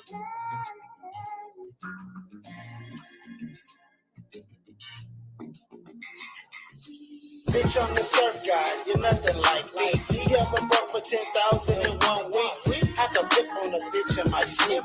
Oh, yo, go on my dick, she's a freak. I can get to this money and don't blink. She get drunk off this dick and don't drink. I get straight to these bands and don't think. And if it ain't about no money, it ain't me. She said I walk and I talk like a king. She said I look and I book on these streets. I get more than I had, can't you see? Deep on a bitch in the cheek. Jump out in the meat. That stock shit stinks. I need a hoe bitch, she a freak. And she gon' sell pussy every week. You ever seen a pimp get cheese? And break a bitch and get cheese. And break on a bitch for a cheese. 10,000 in 1 week. I can pimp on a bitch in my sleep. I need a hoe bitch that's a freak. Who give all the G's to a B? If it's not me, then who would it be? Surf God, pray to me. She gon' get that cheese up. She don't play with me. And you already know what it is. I don't cap, little hoe. I handle my biz. Put my dick out, swallow my kids. Young nigga, boy, it is what it is. Fuck that. I did what I did. Young nigga. I did what I did. Ever seen a beat like me? Like break on a bitch. 10,000 in 1 week. I can pimp on the bitch in my sleep. I need a hoe bitch. That's a free. Oh, I get the cheese. Yeah, that's me. Oh boy, she be telling them no boy. Go boy. That's all she gon' say. And the bitch don't do it my way. Highway or the fucking highway. Oh bitch. Ever heard the term bitch kick rock? I rap Chevys. Bitch big block. Elbow. Oh no, stop elbow. I do what I want because I can. What my surf God is the man. You are not one with no plan. Done it once, I do this shit again. Ever seen a nigga pimp on a bitch on your block.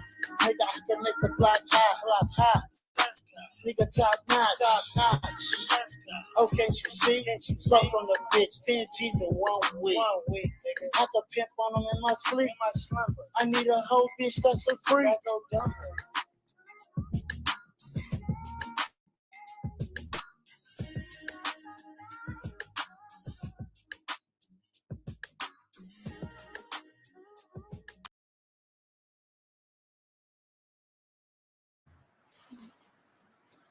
Yeah.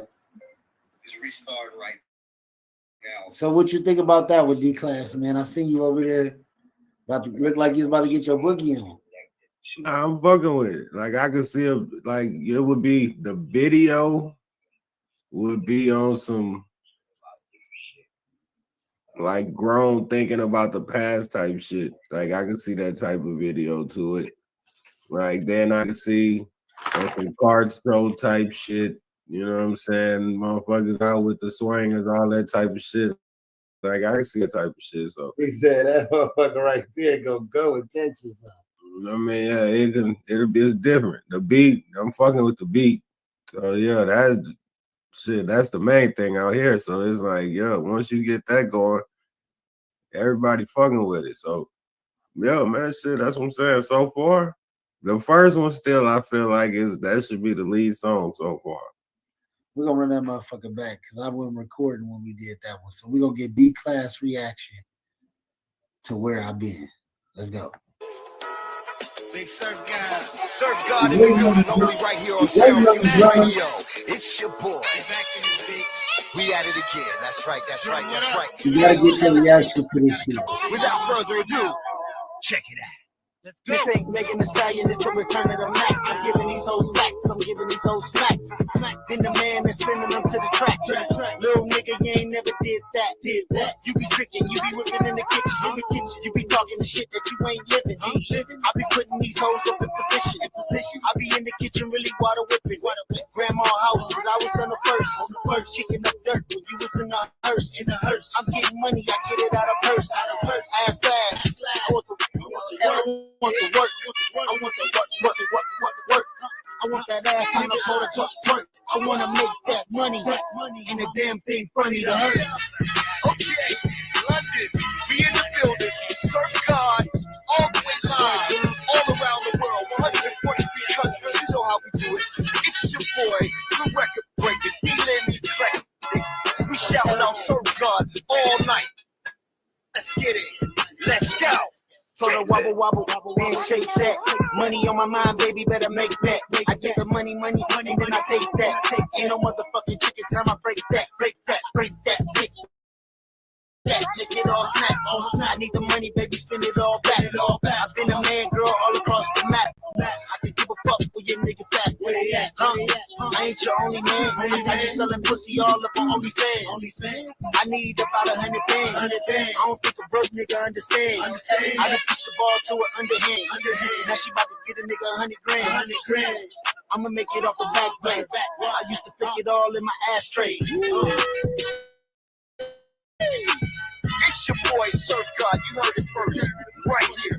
Yo, get it, your man. Instagram, SoundCloud, YouTube, you name it. Go get it. Yes, sir. Surfgod in the building, all over the streets is funded. Let's go.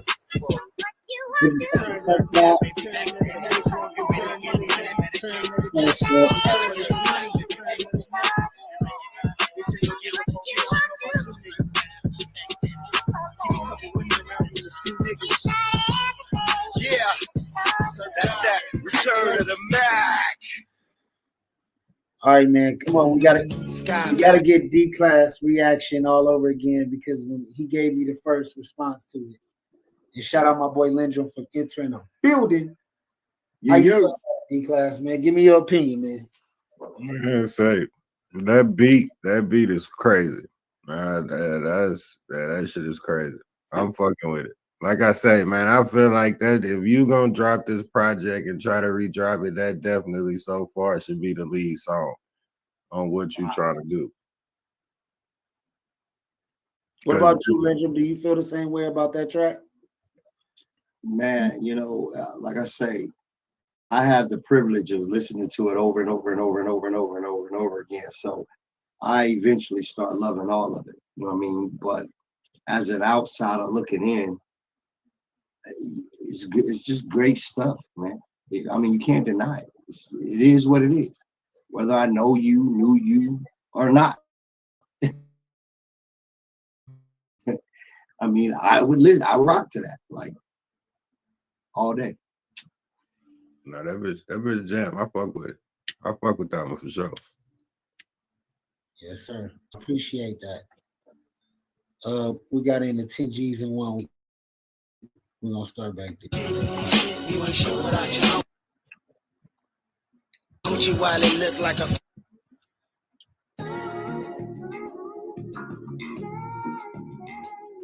This one of my personal favorites, honestly. Like one of them songs I made that I want to make more of. All right, I want to make more shit. bitch, I'm the surf guy. You're nothing like me. You ever broke for 10,000 in 1 week? I can dip on a bitch in my sleep. Oh, yo, ho on my dick, she's a freak. I can get to this money and don't blink. She get drunk off this dick and don't drink. I get straight to these bands and don't think. And if it ain't about no money, it ain't me. She said I walk and I talk like a painter. She said I look and I book on these streets. I get more than I had, can't you see it? I beat deep on a bitch in the Jeep. Pull up, jump out in the meat. Nigga, that stock shit stinks. I need a hoe bitch, she a freak. And she gon' sell pussy every week. You ever seen a pimp get cheese? And break on a bitch and get cheese. And break on a bitch for a cheese. 10,000 in 1 week. I can pimp on a bitch in my sleep. I need a hoe bitch that's a freak. That go dumb. Who give all the G's to a P? If it's not me, then who would it be? Surfgod, pray to me. You don't get that cheese up. You don't play with me. And you already know what it is. I don't cap, little hoe. I handle my biz. With my dick, I swallow my kids. Young nigga, boy, it is what it is. Fuck that. I did what I did. Young I did what I did. Never seen a beat like me. Like break on a bitch. 10,000 in 1 week. I can pimp on the bitch in my sleep. I need a hoe bitch. That's a free. Oh, I get the cheese. Yeah, that's me. Oh boy, she be telling them no boy. Go boy. That's all she gon' say. And the bitch don't do it my way. Highway or the fucking highway. Oh bitch. Ever heard the term bitch kick rock? I ran Chevys. Big block. Elbows. Oh no, stop elbow. I do what I want cause I can. Who am I? Surfgod is the name. You are not one with no plan. Done it once, I do this shit again. Never seen a nigga tip on the bitch on your block. Nigga, I can make the block high. Nigga, top notch. Oh, can't you see? Fuck on the bitch, 10 G's in 1 week. I can pimp on them in my sleep. I need a hoe bitch that's a freak.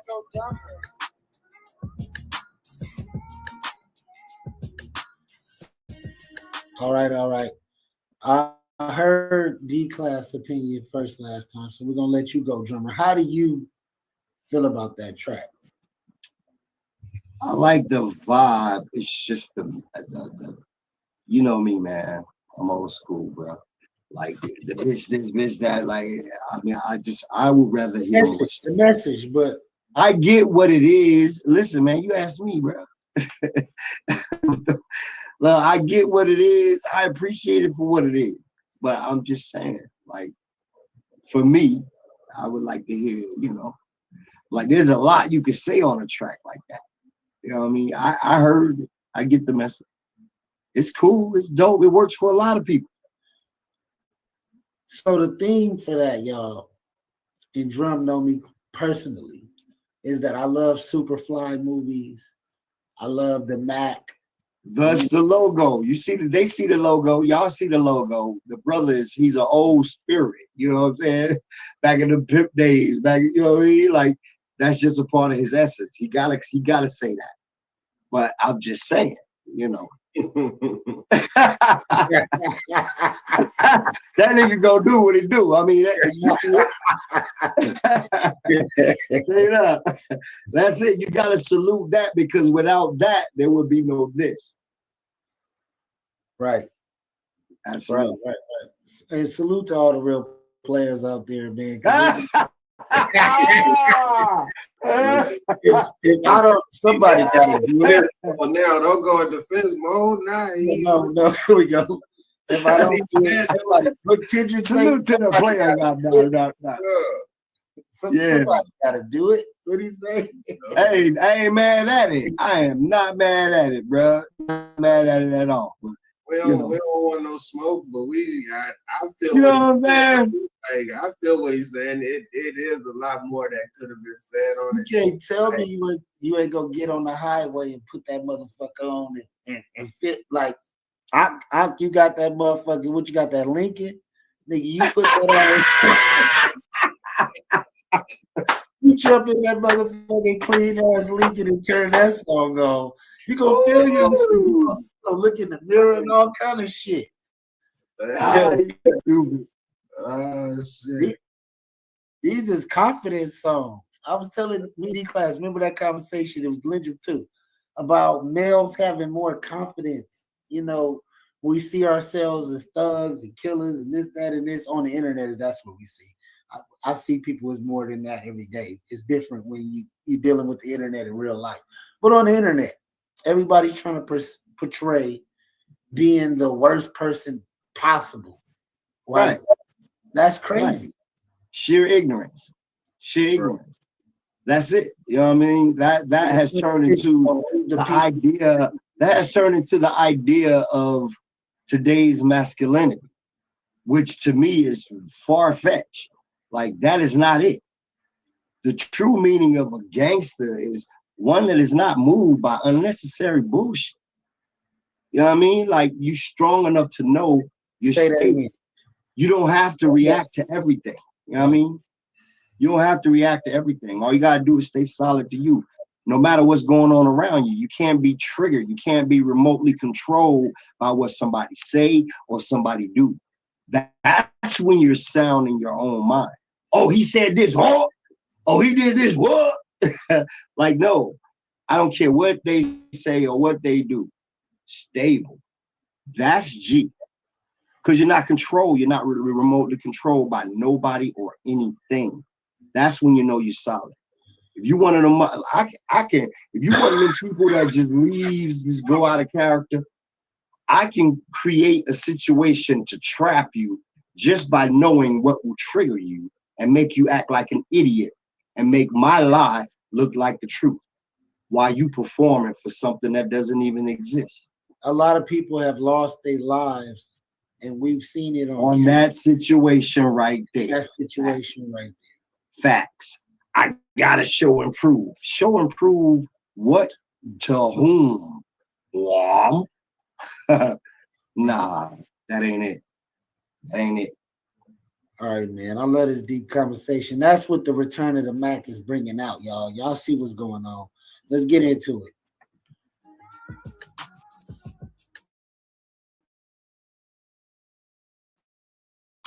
Now, this next song here, man, if y'all really pay attention, it's powerful. Drum has always not made me, but put in my mind to set a message. Can't stop us, won't stop us, won't stop us. 1942 in the club, you cranberry and vodka. Young Surfgod, baby, and you know I got you. I be getting money riding in that double law like the Phantom of the Opera. How they gon' fuck with me when they know I'm not hiding? Playing tag, but you not in. Look at my conglomerate. Baby, you know I'm the shit. Shut your mouth. I'ma roll up something that's gonna be killer. It's a trilogy to this, so give a fuck how they feeling. I've been making this money, trying to stack it to the ceiling. Moonwalk, my smooth talk. Used to whip it up on the napkin, now we just sit and let it cool off. Who's y'all? I've been a nigga that was on the corner serving the beans. I got raw. Can't stop us, won't stop us. We 1942 in the club, y'all cranberry and vodka. Can't stop us, won't stop us. Heard you was speaking on my name, so we went and bought choppers. Money, I got an awful lot of cough syrup for my partners. Niggas cranberry and vodka. We 1942 up in the club, not showing no love. We don't never give a fuck. What's the motherfucker brick road? Selling it next go. Riding with pistols, shooting like missiles. And I don't miss a hoe or kiss a hoe. Even if it's Christmas time and I see mistletoe, I let the thing blow, bang, bang, thing blow. And I let my pants hang low. Been Real nigga ever since the start. Never switch, always tried to be smart. Lot of niggas didn't play their part. Didn't have no heart. Niggas should've aimed with a dart. X-Mark can't stop us, won't stop us. We 1942 in the club, y'all cranberry and rocks. Can't stop us, won't stop us. Heard you was speaking on my name, so we went and bought chops. God should miss me with the dumb shit. All I did was give you suck ass niggas a style to run with. No lollipop, just candy drops. I run shit like a marathon while sipping on Perignon. You know the rest, you know the best. I'm on the mic, Mr. Freestyle King, like a killer tonight. You niggas is soft drinks like a sunny delight. I just pour up and then I sip them with Sprite. I be living left, I don't fuck with the right. I be fucking them over so you know I don't right. Off the top of the dome, off the top of the top. I be killing you niggas off particle knots. I am the nigga that you niggas wanna be. You wanna be, and wallabies trying to bang the sea. I've been that nigga, you ain't the nigga, you just trying to be. That's why when you look in the mirror, you looking at me. I'm the truth, the nigga in the drop top goof, spitting like a missing and I never be missing you. Killing niggas with rhymes because I do it all the time. Oh my God. All right, come on, let's get into it. D-Class, how you feeling? Saucy. Yeah, I'm fucking with it. I'm fucking with it. That's definitely some riding music. It definitely fits the theme of what you're doing. And I'm definitely fucking with it. Theme song music, right? Like you said, hey, play that Surf guy when I walk in the motherfucking door. Doom, doom, that motherfucker come off crazy. That motherfucker, I was like, that's the next video. In my mind. Dun, dun, dun. That first one. You still got to go with that first one first. This one. He's serious about that. He's serious about that first track. Producers. I love original shit for sure. But if you could sample me some oldies, some flavor, y'all know who that was, right? Y'all know what sample that was. So like the Al Greens, yeah. You hear me? Like get in there, nigga. Get in there because it's basically back in the day when they had not only musicians but orchestras in the house, them strings and them percussion toys, and it's all that real shit, and you can't recreate it unless you're a true musician and is willing to dive into that real shit, and that's just what we do. And see, and that's the thing, like the crazy part about it is like that's one thing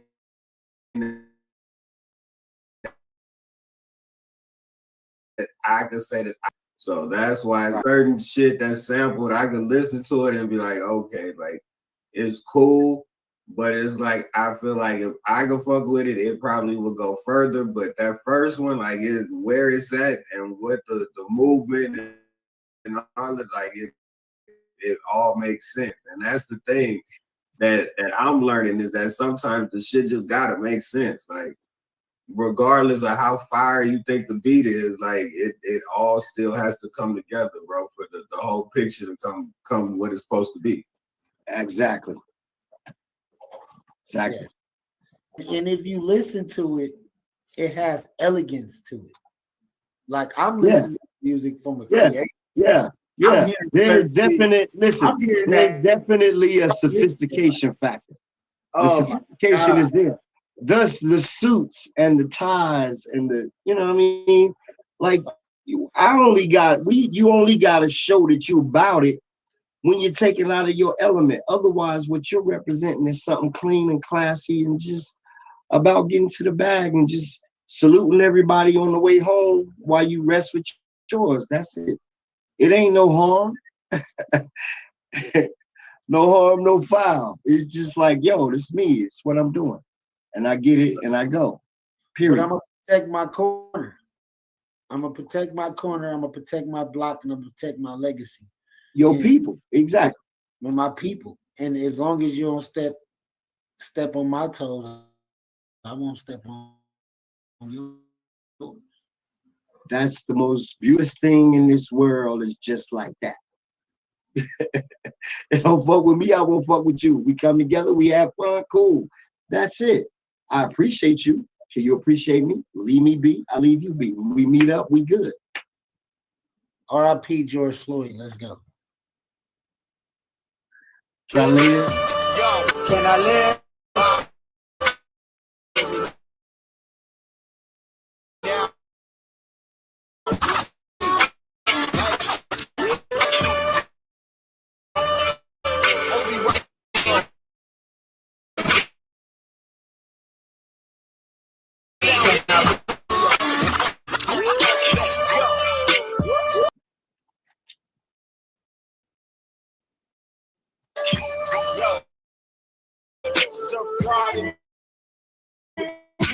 Please, officer, get your knee on my neck. I ain't trying to die, I'm farming. Can't fuck with me, looking like Monster. The only one swirling, the world all burning, let it burn. Cause you see, we all swirling. Hot the moaning, what I would have thought about goodness and greatness of our shit. I pray to God every daily. And he pays me back with big presents. I just step in when you step in. 1 foot in, 1 foot out, you're not a reverend. Better get up on a nigga level. Know that it's God's out here and devils. Know they'll bury you with a shovel. Lynch is going down 2020. Got the bitch a motherfucker, use a pussy. Couldn't pass me up or overlook me. Too close to the edge for you to push me. So, can I live? Can I breathe? Can I live? Can I breathe? Please, officer, get your knee up my neck. Please, officer, get your knee up my neck.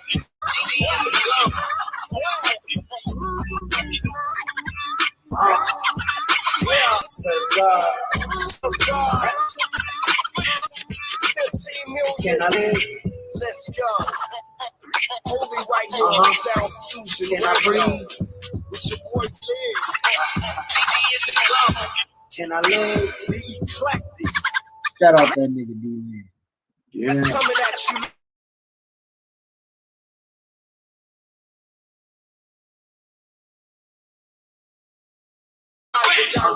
Can I breathe?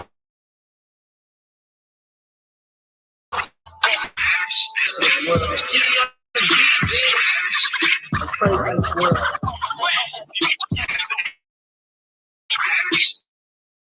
Let me hear everybody say, can I live? Can I breathe?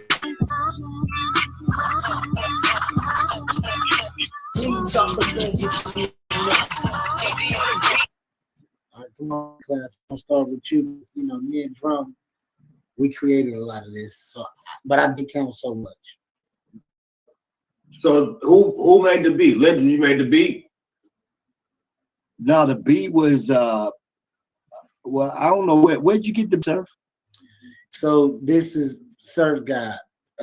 Me and Drum start doing music and putting out shit, and producers start tapping in with us and sending us beats. And some of these producers I did full albums with. Some of them I just did some singles with. So don't get me to lying and telling you exactly where I got the beat from. But in the process at the time, somewhere gave it to you at some point. Oh, see, some of my shit too. But it's cool. I just wish they would acknowledge me and say, hey, I got my shit from Surf. That's it. Absolutely. Now, did I take some of them beats and turn them motherfuckers up? Yes, because some of them was trash. But we're not holding that against you. You know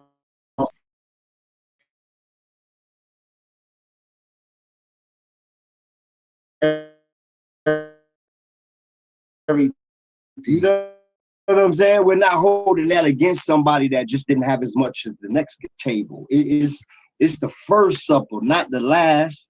It's everybody involved.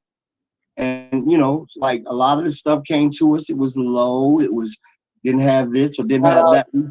We made sure it was right for the project, even though they may not have been as blessed or have as much equipment and sound as the last person.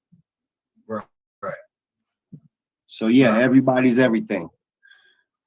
So what do you think about the overall track, the movement? You know the time because it happened. GG is the GOAT. I mean, I give it a solid 7. It's about a 7 for me. I can give it a solid 7. That's fair. That's fair. Deeper than a number. I don't even want to hear about the number. The effect. The sound, I fuck with the beat, and you know me, I'm big on the beat. Like I would have to listen to that 2-3 times to really just listen to what you're saying. But the listen beat, to the right, listen to the verbiage. Right. I dig. Like the beat caught me. Like it's cool. Like I feel like it could have went a little bit further. It could have really tapped into wanted it to last longer. I don't think he's saying necessarily longer. He's just saying more information with the time that was given in the first place. Right. Like, I mean, because it was like the beat and what I felt like you were saying was kind of what and what, but then I just felt like the beat kind of just stayed still while you was steady trying to build. And it's like, yeah, it could have went somewhere else. So, I mean, but yeah, as far as that would need like a visual to really push it. Respect. Facts. All right, drummer. You were there when I recorded it. Remind you guys, this was like a mixtape to me, a reintroduction to the game of me jumping back into music at this time. We are gonna put this out for sale. We're gonna push this as hard as we can, and we gotta remix the beats or do what we gotta do or shoot videos to push it more because I feel like it should have got more light. But mind you, I freestyled all this shit from top. No pen, no phone, no pad, no pencil, no tablet, no nothing. Off the top, everything off the top. I was amazed, like to just see somebody walk up. I've been in this shit for a minute. You know what I'm saying? From Motown, bass, Rough Riders, you name it. I've been around. I've seen a lot of artists. But to see somebody come up and do a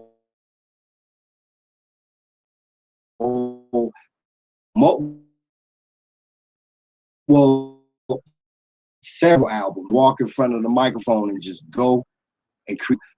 I'm sorry. Whether it was him or the next dude, I've just never seen it. And it's something that I think is important. Like you don't have that unless it's walking in a studio and just go. That was crazy. That was crazy. We watched some shit. Check it out. We would watch some shit on the news or something that's going on TV, and he would come right out to the microphone and just come up with the hook, the verses, everything right off the top. And I would be like, yo, man, what the fuck, bro? Right? Blah, blah, blah, blah, blah, blah. And then when I sit down and listen, that's the gift. Y'all heard the bell? It's a gift. That's a fucking gift, man. You can't make that up, bro. You can't just be that unless you are that. And like I said, I don't care if it's him or the next man. And I've seen plenty of artists that fit that caliber. But to possess that, you got to be out your mind and think you're anything less than great. That's bananas. I'm sorry. Yeah, I mean, these are one-day projects that I come to the studio. You know, me and Drum will be vibing, and I'm like, let's put out something. And he's like, what you want to do? Let's come up with the name of the album. Let's write out 10 songs and let's record them all today. And he's looking at me like, you serious? Like, I remember the first time I told him, like, man, we could do an album in one day. And we did it. And it was like, oh, every time we gonna put up, we want to stay in the mind frame of this song. Okay, now we need that song. All right, what we need that. we don't want to go when we get lost in the sauce. But when we do it, like, okay, we're gonna pick 7 beats to 10 beats, and whatever need to be brushed up on and fixed and went back to, we'll do that tomorrow. But today we're gonna lay the foundation of the house. Tomorrow we're gonna put the roof on it. The next Right, day, and I would like to I would like to interject this. That's why I say to all artists, whether you're an MC, singer, producer, choreographer, I don't care, all the elements of creativity, graffiti artists, do the math. Like, get involved with people that you can grow a sound with. Your producers should be so locked in with you to the fact that they got 10 beats for you on the hot plate before you even get to the studio, because they know you so well. They know your timing, they know your delivery, they know your creativity, they know how far you're willing to go outside of the boat and how much you want to stay in. So all of those things are very, very important. And the only way that we were able to accomplish a lot of the things that we accomplished was the fact that I've been working with this guy since he was 16 years old. Like, I've been learning his skills over and over and over and over through all elements of all different growths. So no matter where he took me, I was kind of already there, because music is a 360-degree cycle that never ends, and no two notes will ever be the same. So it's endless. Yeah, they say there's 4 chords you could do everything with, but I beg to differ. I'm the founder of the 8th note. I don't fuck with 7. 7 is great. I'm above 7. You know what I'm saying? I feel like even if you touch a keyboard and make a mistake, that's beauty for art to be on top of it. So my man went somewhere where it was just like, okay, this is where you want to go? All right. The producer loved and cared about his craft so much that I always wanted to have a foundation for him to land on. No matter what the fuck, I'm like, yo, I don't want to do that. Let's go here. He's like, no, I just want to do this, get it out of my system. I still perform for this young man to give him a plateau to get that shit off his chest so we can go on to the next thing. So I say all of that to say this: find some people that really care about you, really love you, your production team, your merch team, your advertisement team, marketing, promotion, your artwork, everything. And stick with those people, man. Stick, because if they learning you and you learning them, the sky's the limit. Facts. Facts. And then too, like, you can't, like, some man, you can't be scared to go different places with music, man. Like, man, if you don't get out of your comfort zone, you will stay comfortable and lost. The minute you stop growing is the moment you might as well just start doing some remixes. Look, when you stop growing, just go ahead and do a greatest hits and stop, bow out, because it's not for you. Some of us are in this shit for the long run. That's some shade. You see the shade? This is not a game. This is something spiritual that moves through all of us, and some of us know we couldn't stop until we stop. Like, you just can't. And the key is to keep elevating other youngsters that's really serious about it. I mean, imagine the first motherfucker that met Kendrick and was like, yo, I'm gonna take you to such and such. Imagine the first motherfucker that met Snoop and say, I'm gonna take you to such and such. Imagine the first motherfucker that met Nas and, you know what I'm saying, Outkast and Goody Mob, and I'm gonna take you to, like, this is, when we stop building the true essence of black music from scratch, nigga, it's a wrap. They own everybody own everything. We ain't got nothing. So I impel you, I compel you, I challenge you, I beg you, hit the scratch button. And let's get back to that black essence, man, and understand and learning these artists and producing music with sounds and themes that fit the description of the song. not just a beat for the masses. We gotta take that energy back. That because otherwise, where is the culture? Where is the music? If it's not being built originally from scratch, where is the rest of the black music? Is it coming from samples that they create, everybody else create, and we just do it? We gotta somewhere we gotta put our feet back into the foundation and the soil of this is our creation. Right. You know what I mean? Like this came from my ear, his mouth, this drum, which always is something African, but that beat, that everything, like that essence. We're not truly creating essence from scratch. We about to lose the very fabric of black soul, hip hop, everything, music. Period. Yeah. So we're gonna keep fighting, and we're gonna put out our sound. Now, see, they didn't fucked up because other the way my mind works is that I can turn these songs into a 30-minute movie. Like, all right, drum, I need you to stretch this song out 30 minutes. Absolutely. Because I got something to say in the visual. So Absolutely. now they can actually get what the fuck we talking about. But the deeper that we dive into the music, the deeper that the videos get better, the movies get better, the TV shows get better. Everything gets better. Listen, you just described how all of us can simply, as a culture, communicate and pass the baton. I brought it right here. You grab the baton and now you take it to your visual system. Then somebody else grabbed the baton and they take it to the whole marketing promotion stage. And then they pass the baton to merch and fit posters and flyers, and you know what I'm saying? So because we're gonna simple to do that and create a masterpiece with everybody involved. We're gonna change culture. We're gonna change dress code. I'm gonna step on the necks with fashion all summer. Trench coats, pea coats, turtlenecks is all winter. And we got releases for the summer too.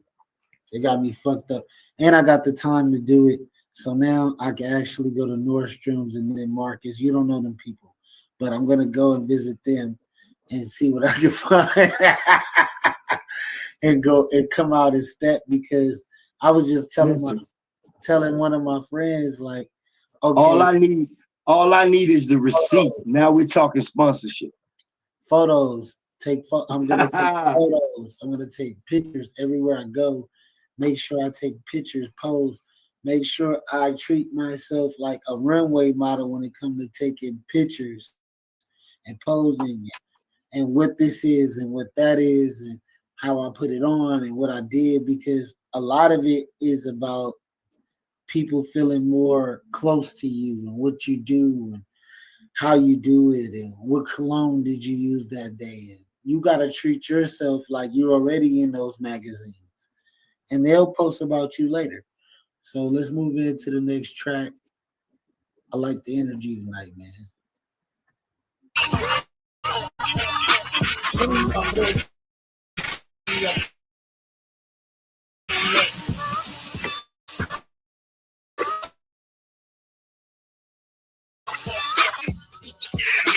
I just want some peace and justice. Can I live? I just want some peace and justice.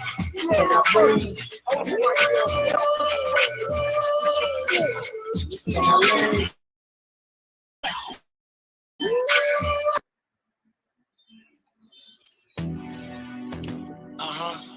Surfgod. Surfgod. Surfgod. Big wave, you can see me coming. Without me, nothing, shit. Without me, nothing. But you can see me coming.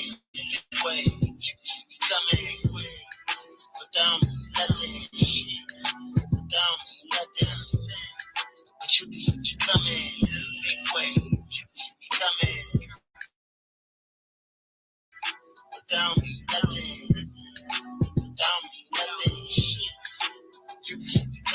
Step, I don't fuck my hoes. Count some more, then I get ghosts.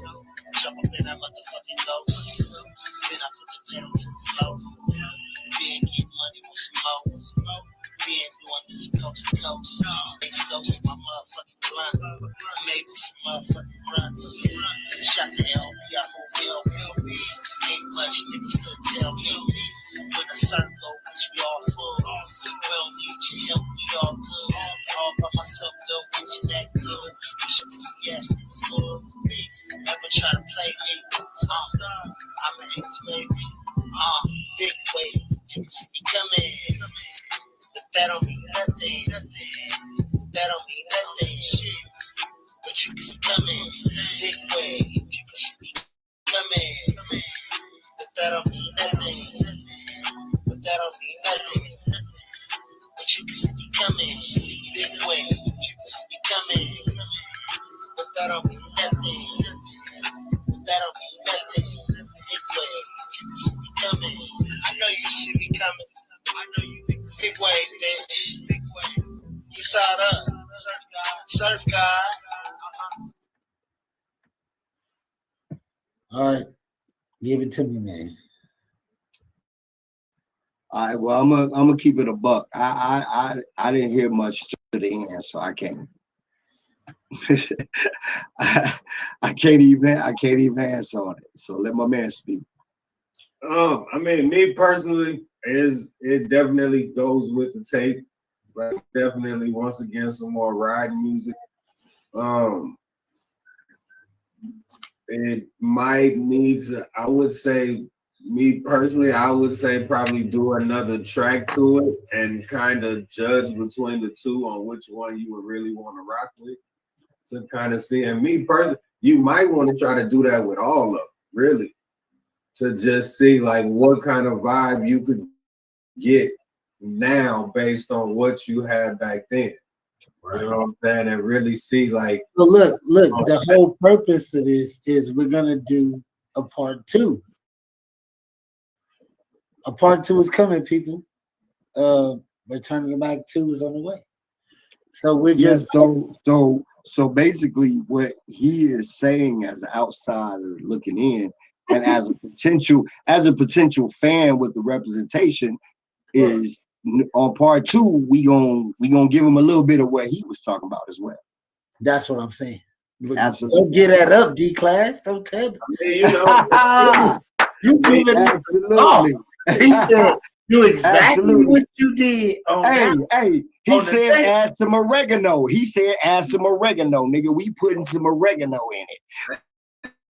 That's all. We just added it in there. Yo, what they say before it get to the shelf, man. Hey, everybody got to dibble and dabble in it before it get there, man. So hey, that's it.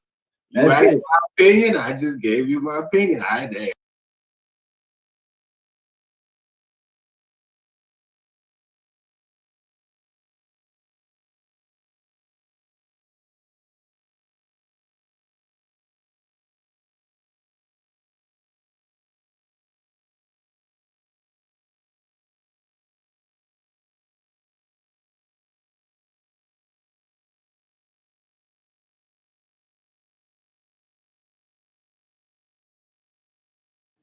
You are now tuned in to the News to Use podcast. This is season 2 of Game for Sale, episode 1. Me and my co-host D Class. Say what up to the people, man. Champs is here, man.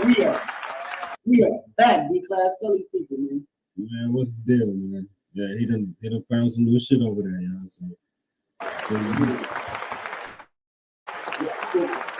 Clap it up for finding some new. Clap it up. I need y'all to give a big round of applause to my boy D Class.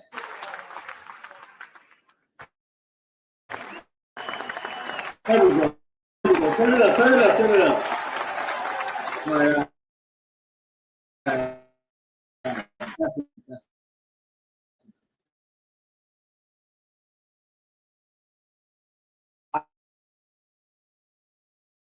All right, today we're reacting to the BCC Not the part where he goes off on whack and loose cannon. It's about the people we know about. Ain't that right, Nika? Facts.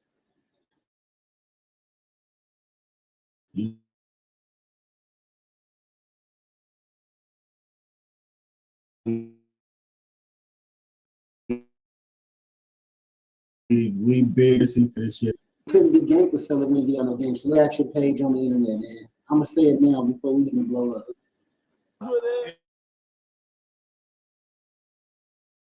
Nah, again. Mama knows that.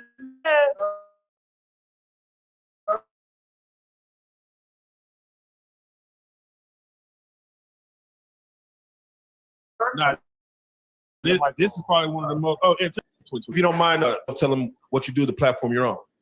Yeah, so Maverick Approach. I've been doing content for about 2 years now, and I'm really behind the scenes. For that same thing you just said, there's a shift happening.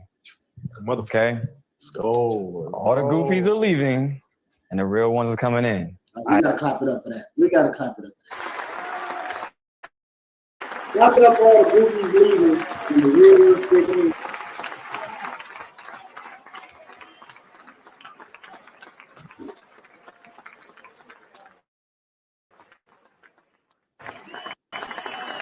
How you feel about that, D-Class? Do you feel like it's a shift happening right now?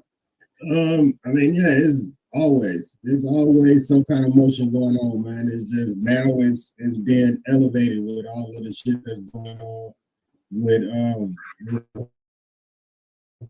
the other podcast that's out there. So, you know, the fact that they got that shit going on with them, man, you know, that amplifies the shift because it went from the gang banging shit to now, you know, people are on some other shit now, man. Like people trying to find out what's next, bro. That's facts right there, man. So let's get into the interview, man. But he already said some real shit, so I had to pause and clap it up. Every time they say something, you know, important, we got to give a round of applause. I expose a lot of shit. This is why the CIA wants to hire me right now. And I'll tell you about that. And I've seen proof of this. I got invited with him, you know. And this is why they call me, see, we call it conspiracy theories, right? Right. I'm a coincidence specialist. For sure. Coincidence specialist, I like that. For sure. Because there's a lot of fucking coincidences lately. And this does what I do. So we're getting into that. All right. So that's what I do. Let's get right to it. And I'm going to let, you know, we probably are, everybody got questions. Everybody got questions. But this is me personally, and this is kind of messing me up, and I'm kind of re-questioning my whole childhood and everything. Because I watched a video today that I always thought the landing was real. Mm-hmm. Like, I'm just like, it's on TV. They land on the moon. I mean, hell, there's satellites. I used to argue with guys. Satellites exist. Rocket ships. I mean, we live in Texas. NASA's right down the road on 45. Right. I've seen rocket ships go into the sky. Right. Of course, we all remember Sally Jesse, Ride, Sally Ride, all that. Right. Columbia, we know all that. So I'm like, well, they landed on the moon back in the 60s. Then someone broke down like, bruh, there's a camera already there. Like, and how did they get the footage back? How did they get the footage back, bro? How did they get a rope? I mean, they had so many questions, which I guess I never looked at it. So they said that to step out on the moon. Where did the camera come from? So he wasn't the first one, right? How did they get the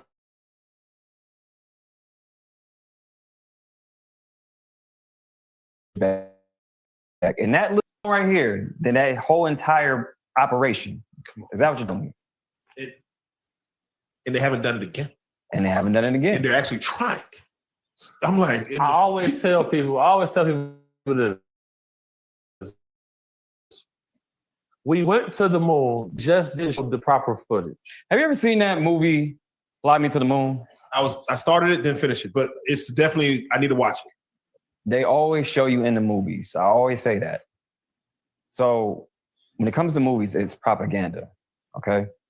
CIA is involved. The DOD has a film department called the Entertainment Media Fund at the Pentagon. They work closely with Hollywood with script writers, producers to depict things that take things out of movies or put. Moon landing. D-Class, were you around for the moon landing? You remember them days? Yeah, I mean, hell no, I mean, ain't that damn old.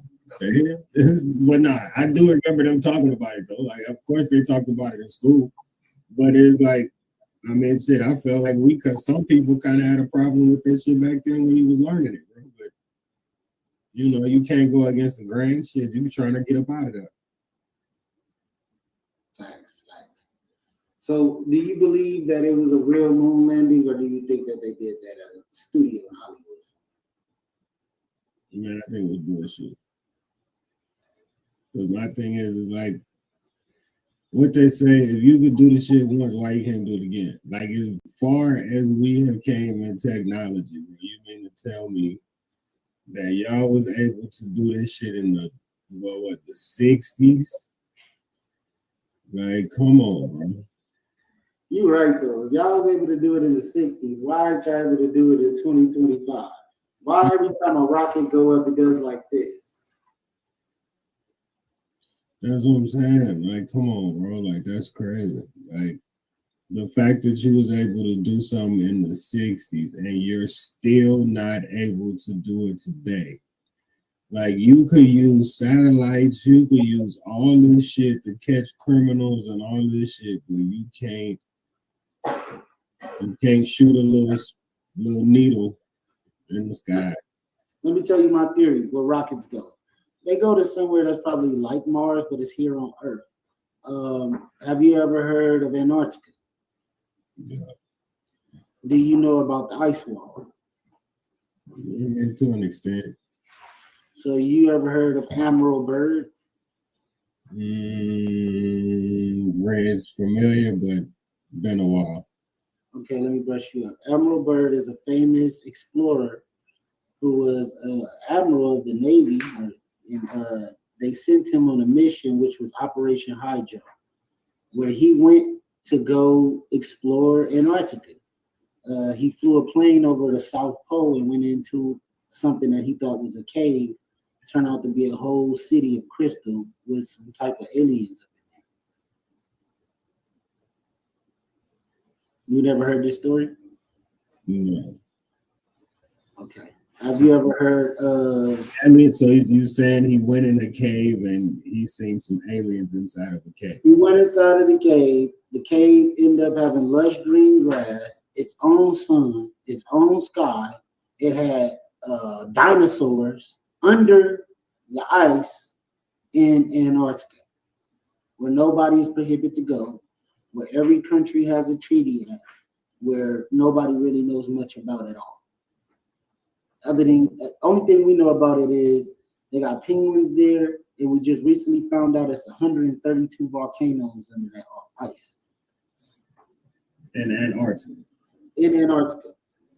That's where my research had led me, of years of just researching shit on YouTube and looking through, all kind of things, led me to Antarctica, which led me to find out about Agartha, to let me find out about Atlas. So there's an ice wall all the way around the world, right? Like this. There's a circle. Not, they say we live in a ball, but there's a circle of ice surrounding this ball to keep all the water and everything is. That's where all of our reserve water and everything is, in Antarctica. But nobody's paid to go there. It's not even a place you probably could live because it gets so cold. It's freezing cold probably 100% of the year.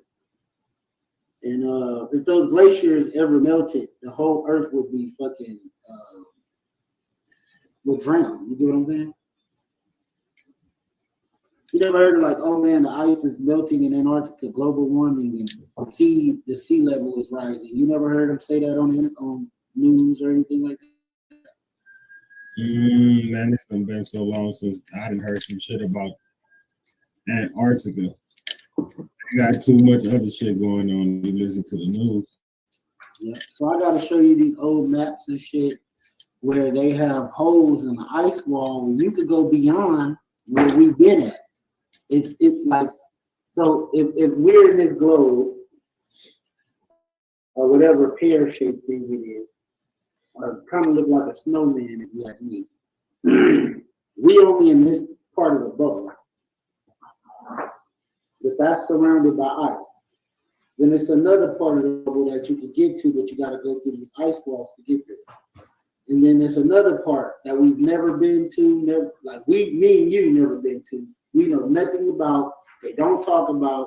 It's hush hush type shit. But it's somewhere else you can go.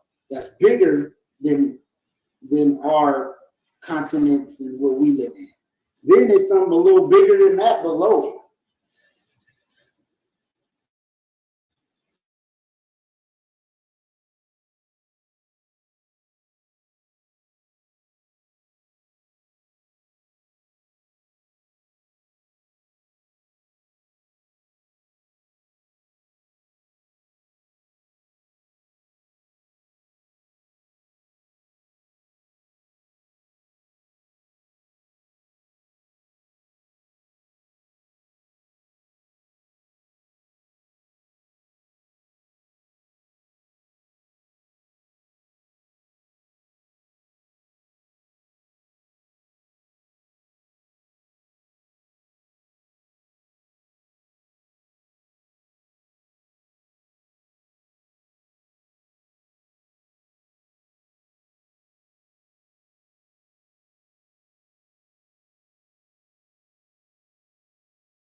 And see, it's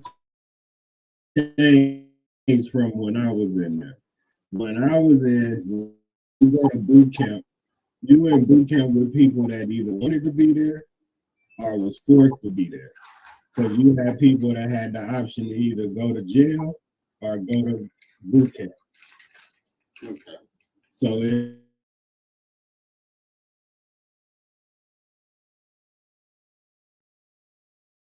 it's like, yeah, like when you on the boat, like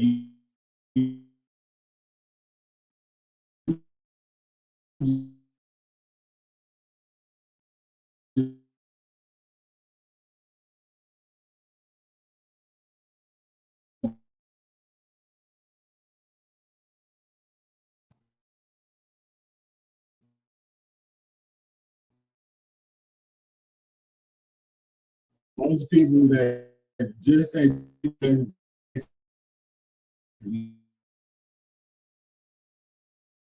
majority